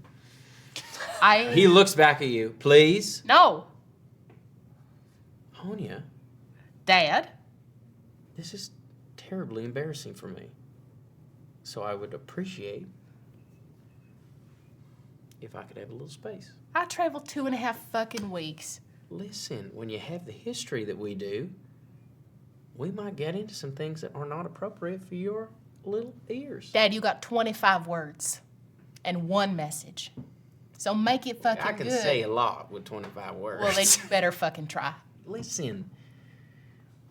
Fine. Fine. I go sit and I eat the rest of my crab sandwich. You're a fucking menace. It comes back a little while later. Well, she wants to see me, I could have told you that. which I was not expecting. And, well, she had some nice things to say and some pretty harsh things to say that I probably needed to hear. She said that in 25 words. Yeah, she could say a lot with 25 words. That's Mama. And, yeah, I think we're gonna try and just start with a conversation. That's good. Yeah. Also, Tim reminded me Taywin is a port city as well. Yes. Isn't it? Yeah. You'll need work. Well, we'll see. You got a big house, so You'll need work. I should be retired.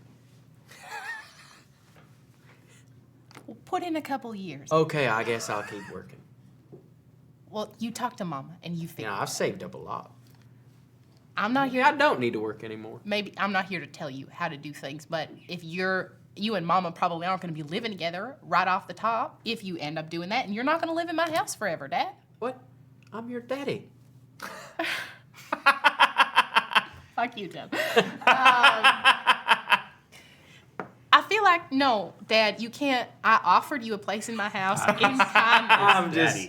I'm just messing with you. I'm just messing with you. I told you I was a pretty slick talker.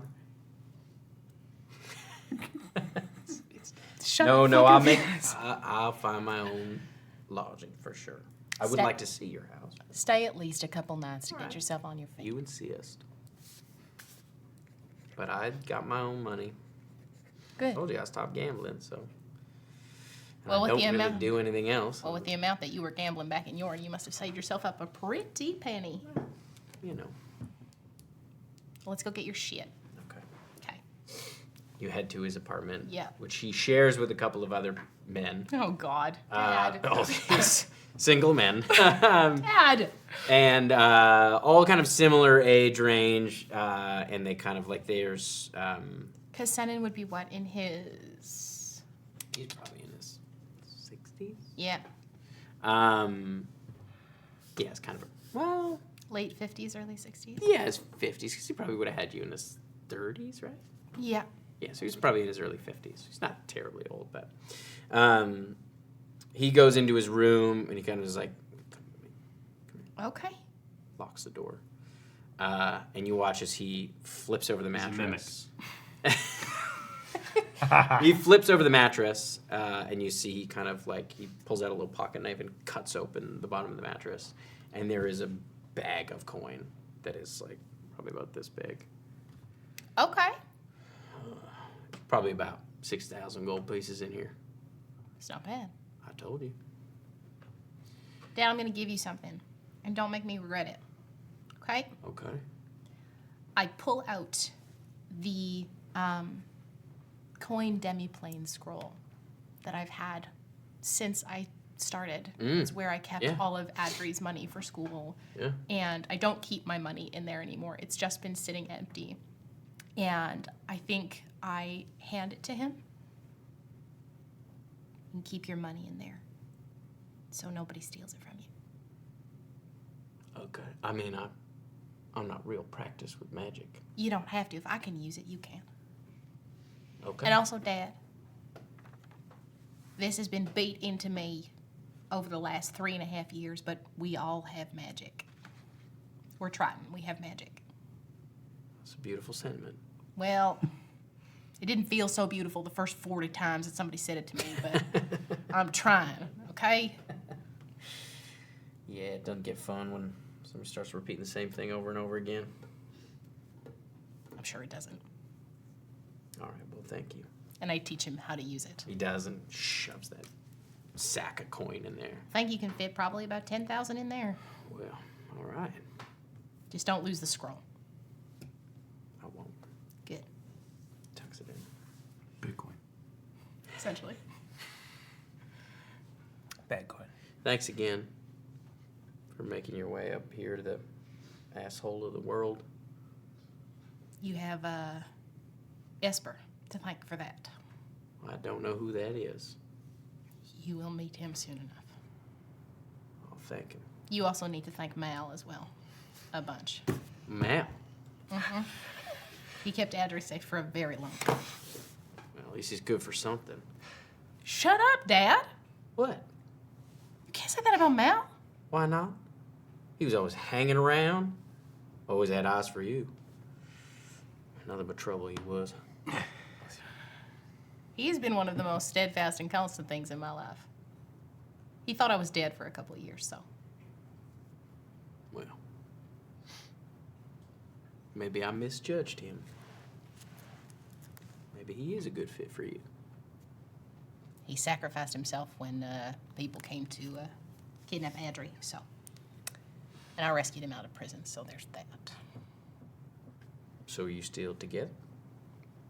It's complicated, Dad. I'll tell you on the walk down. I mean, he sounds like a really good guy. Should maybe give him a chance.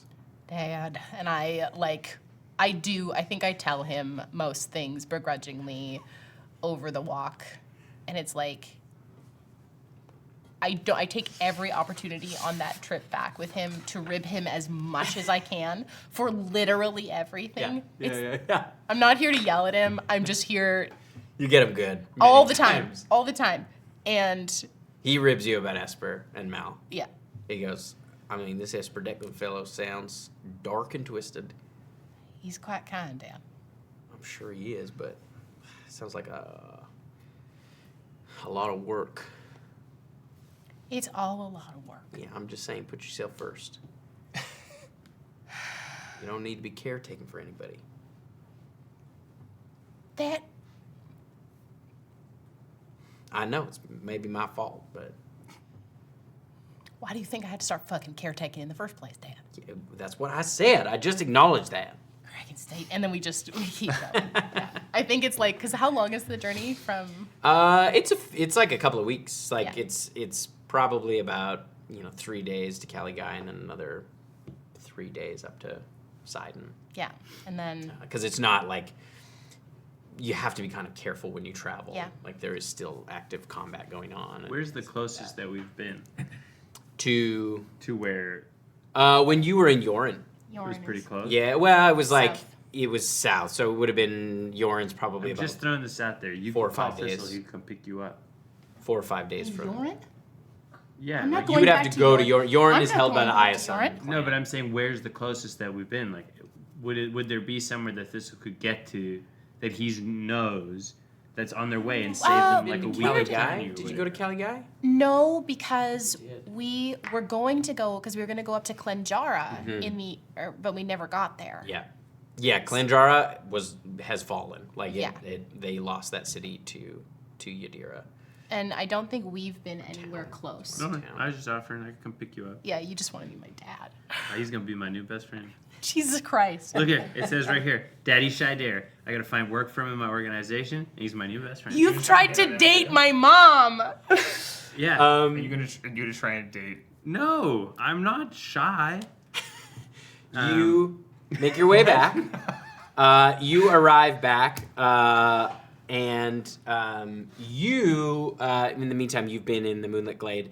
But you get when you arrive back, there is a letter waiting for you, written on this like kind of beautiful green paper and golden ink. Is my mom home? Are they back? Your mom is home.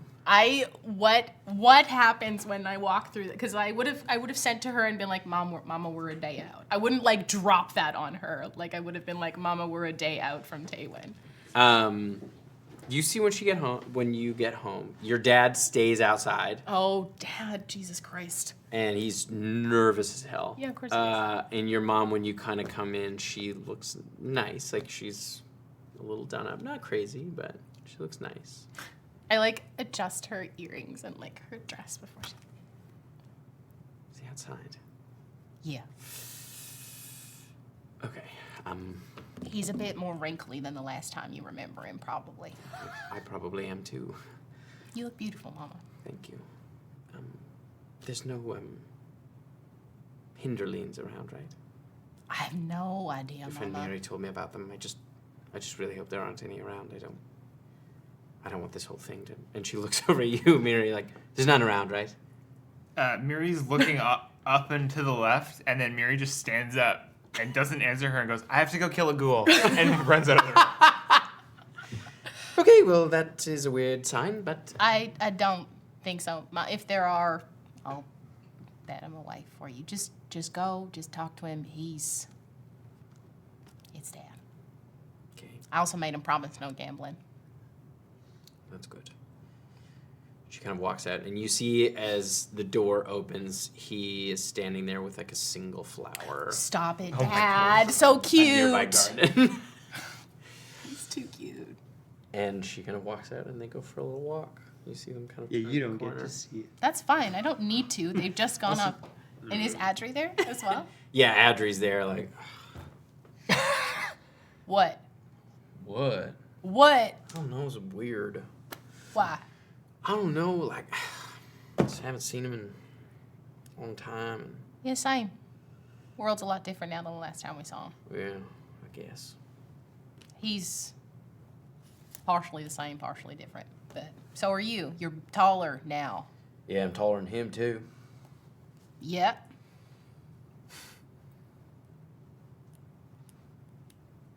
How are you? Fine. Did you punch him? I wanted to. I almost did. You didn't. He was just too sad. Yeah. I believe it. Tried to keep telling me this was his lot in life, and I almost punched him at that. You can punch him if you want to. Probably mean more coming from you. I'd probably knock a couple of his teeth out, and nobody would like that. Mama wouldn't blast him. Only if he deserves it. I feel like Mama would get mad at you if you do that. I don't want to hurt him too much. He responds better if you tease him. Yeah. He deserves that for sure. You want to play some crokinole? Yeah, okay. Esper bought me a table. That's good. And I think it's at that point as we're going over to the crokinole table that I see. Yeah. Letter. Oh, yeah, that came for you. Okay. Well, when? I don't know. Got delivered in the middle of the night. It's kind of weird. The middle of the night. Yeah, I think a bird left it. Is Thistle and Miri back? Yes. Yeah. You're still out in the moonlit glade. And Miri's gone to kill a ghoul? I went to go kill a ghoul. Yeah. Or was that just an excuse to go outside and then come right back?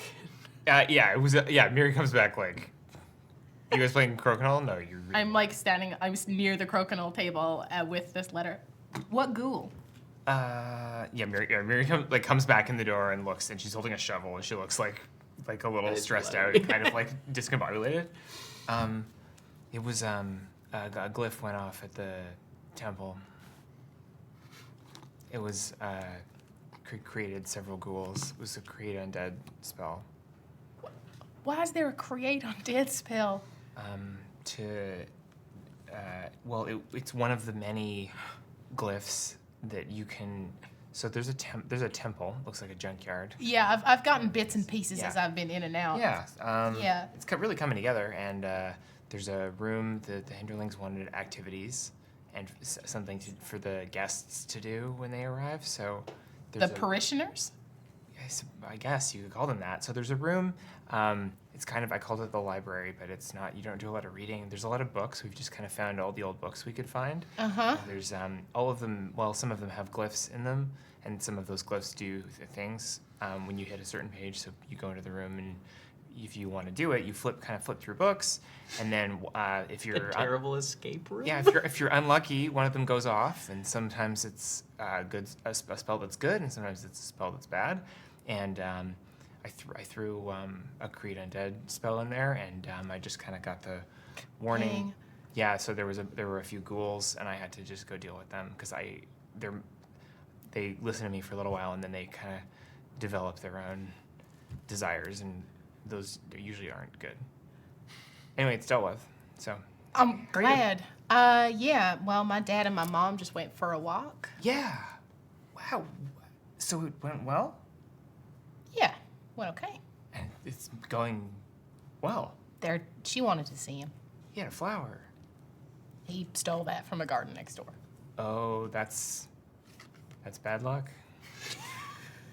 Miri kind of. I don't want to talk about it, Miri. I don't want to talk about it. Mama asked there to be no hinderlings. Oh, we broke Miri. But Miri stares into the Matrix now. Did you see this get delivered? No. You would have heard the bird, like, tapping at the door in the middle of the night. I heard a bird tapping at the door in the middle of the night. I did hear that. I opened the scroll. It is a beautiful invitation to participate in Bedlam's Night at the behest of the Witch Queen of Delvey.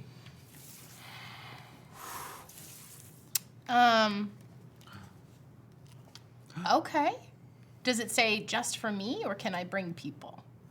It is an invitation to you and your coven. Coven. Oh. And it takes place.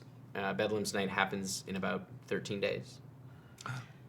Makes sense. Okay. Can you? You should stand to Thistle. Yeah. If you can. I know he wanted to go talk to the Witch Queen, and we've just gotten an invitation. You want to come? I think there's going to be some witches. Yeah. Yeah?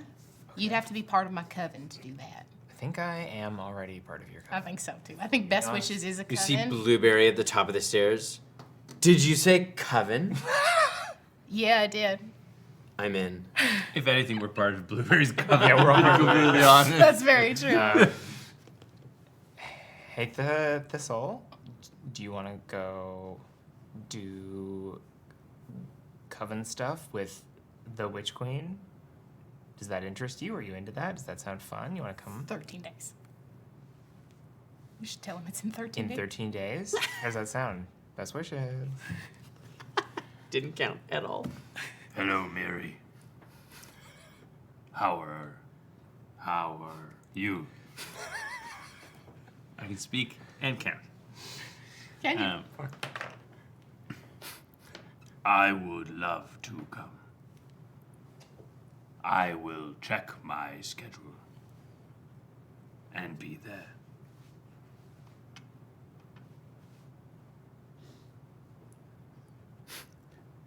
Best wishes. So they won't let me. The Moonlit Prince is with you when you get this. I'm going to a coven meeting with the Witch Queen. Oh. Have you been invited to Bedlam's Night? I have. I think so. I don't know what it's called. That's quite the invitation, at behest of the Queen herself. Well, I don't think I was directly invited, more so I'm going with someone who I'm a plus one. Wouldn't pass up the opportunity. It's quite something. Have you been? I've never been to Bedlam's Night per se, but I've been to Delvey. It's interesting. And I've heard many stories. I have to speak to her. She knows some things about the hearts. Yes, I imagine so. I do say it like that. She's she's very smart. She's quite captivating, really. Do you have a little bit of a soft spot for her? I don't know what you mean. All right, I'll talk you up. I'll tell her about your mystical ways. No. I am a notorious bachelor. But if my name happens to slip into conversation, All right, I see what you're appreciate it. doing. I'm also a notorious bachelor, by the way. It seems we have more in common every day. Well, we are. You are my son. I've enjoyed this time. When I first met you, I felt the walls that you had up, Yes. and it's been really nice getting to know you and learning something new about someone else that I cared about. I see a lot of her in you. I feel similarly in many ways. It's been lovely learning about her through someone else's eyes. Now, if you are going to go to Bedlam's Night, you should prepare yourself. Ooh, how so?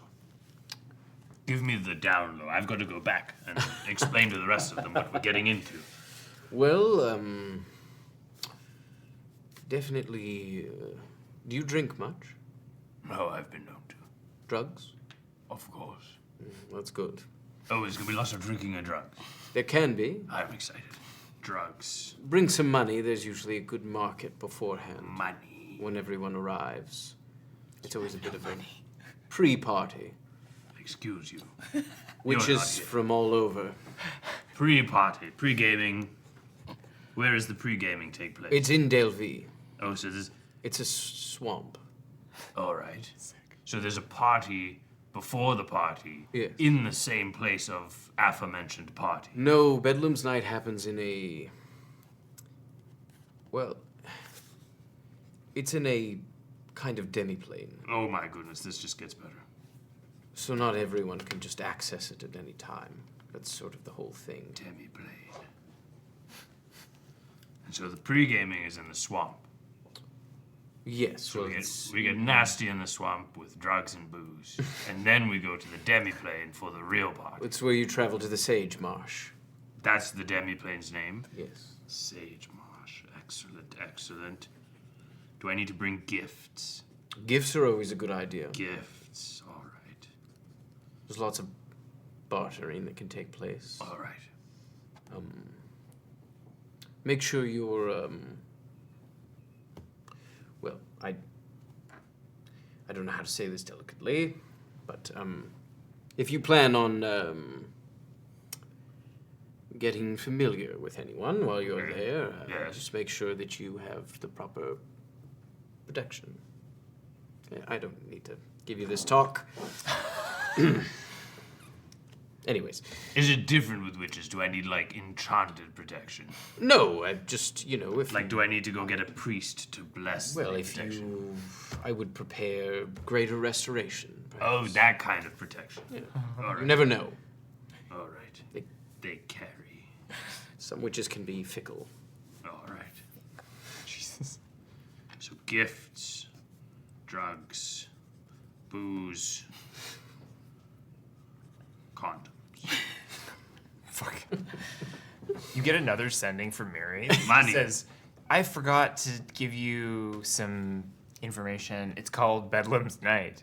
Oh. Do you actually have a schedule to check? You don't even keep your money. Hello, Mary. How are you? I run a kingdom now. Very busy. Lots of money. Excited to do drugs and drink with you. How many condoms? That's That not was what. 2 words. That's not what I said. No, I know. I got another sending, and I like to add little extra bits at the end to make them think I've forgotten that there's words left over. They think I'm very stupid. I would also advise a remove curse. Remove curse. Access Another to good that. spell. If you'd like, I can take you all there. I've been to Delvey before. It's a That would be marvelous. bit of a journey if you haven't been. All right. So if you can bring your friends here. Oh, they're welcome here. I didn't want to assume. Of course. Amazing, amazing. We'll arrive probably in 12 days. Gives us an evening to spend here, and then we'll head out first thing in the morning. Yes, I would give yourself a couple of days beforehand. All right. All right, I'll see you then in about There's lots of places to stay. 11 days. Perfect. Remove curse. All right, moonlit. You get another message. How many what? I think you ran out of words. You do know you only get 25, right? Moonlit prince.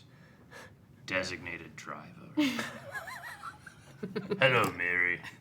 How are you? I was just getting the down low from Steve. It is Steve, right? No. Stavine is my last name. Oh, Nash. Nash Stavine. Perfect. Well, anyways, it's been That's nice. No, I got this hand. You got that hand, okay. Talking to you. Right. It's ridiculous. Well, I'll be here. Perfect. Safe journey I home. have one last quick question. Of course. Shy is from a very peculiar place. They don't have money. Do you have money here? Not like you physically have it here, but it exists in the Feywild. Yeah. Didn't really come up when I was a tree. Surely every kingdom has sort of stockpiles of wealth, no? It is common, yes. Yes. Or at least the perception of Of stockpiles stockpiles of of wealth. yes. is generally a good idea. There wouldn't happen to be sort of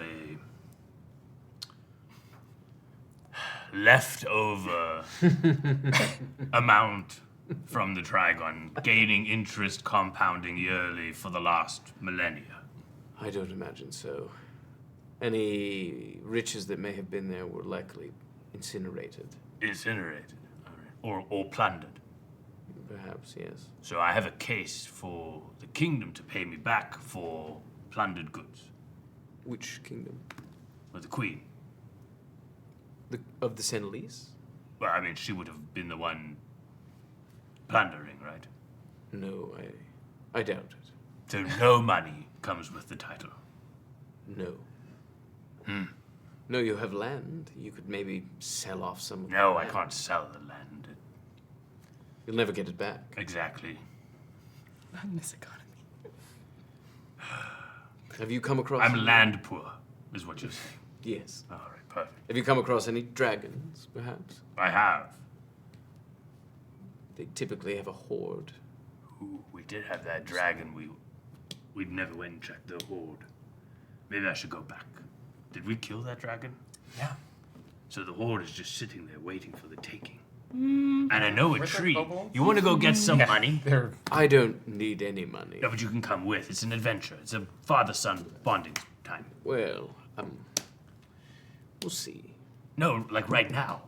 I can take us there right now. I don't know if I can. No, but I went to off the coast of the island, and it's just a quick swim. Oh my god. I'll call Esper. Esper will go with me. Esper will go with me. Dragon horde. So fun. Just kill 1,000 kobolds. Listen, those kobolds were fucking easy 4 levels ago. I am a earth. I am. They were I am actually not easy. We got fucked One up thistle so versus bad. 1,000 kobolds. I'm an earth elemental with a big hammer. Kobolds go smush. Well, good luck to you. Thank you. It was lovely spending time with you. Likewise. I will see you Soon. in not too long. All right. I As you head back, Plane shift back. you plane shift back and meet with the rest of them, and that's where we're going to end it tonight. Does Thistle see my dad and my mom? No, they've already gone for their walk. Thank God. Daddy Shydare and I are gonna be best friends. I am fine. gonna enable that man's gambling. Please don't, dear God. And if you want to hear about me begging on us not to A enable... single thistle is called a problem. Just don't do the gambling what? near the new temple. We don't know that your goddess didn't grow Thistle. You're not an I'm Hinderling. just saying. Also true. She might have fair. grown Also one true. Hinderling like 2,000 years ago, and now he's just a Thistle. You want to hear us ramble and talk and dish about all this stuff? Jess, where do we do that? Oh my god. We do it at Chatwater, which you can find on Patreon. You can type !Patreon in the chat to find out more. Head over there. The Wednesday after each episode of this show comes out, we release the Chatwater. It's super fun. There's one free one a month, and the rest are at the Knucklebone tier or above. Come on down. Do it. I want to say a huge thank you to our episode sponsor, Alex Knight, and his new book, Wriggly Little Hands. You can head on over to Amazon and you can go pre-order it there. It's so fun. Can't wait to read it. It's gonna be great. So thank you so much, Alex, for sponsoring it. I'm so excited to read about Ollie the Goblin and his little family of goblins. Extremely cute. Very, very cute. Also, you should type !GCC in the chat to come find out all about the stuff that we're gonna do at Gamescom. Gamescom is coming up in like It's gonna be so fun. 2.5 weeks, so you're gonna want to join us. Last minute trip, you should do it. Just come hang out with us. Do it. Impulse. Fucking Impulse, do do it. it. Impulse It's travel. great. Impulse. It's gonna be way cheaper than Gen Con. I'll tell you yeah. that much right Oh, yeah. now. Especially if you're Canadian. Especially if Edmonton you're has a mall. West Edmonton Mall is the vibe. Was the biggest? It's the mall. It's the mall. It's the biggest mall in Canada. It was the biggest mall in North America for a long Oh, time. Yep. And it was like the Mall of My America. Now it's swimsuit Mall came of off of the America. water slides when I was a child. Sick. Woo! traumatizing. Yeah, it genuinely was. It was scary. Please stick around for the raid. We're gonna go hang out with someone awesome and put your thumbs up, babies. Does anyone have one?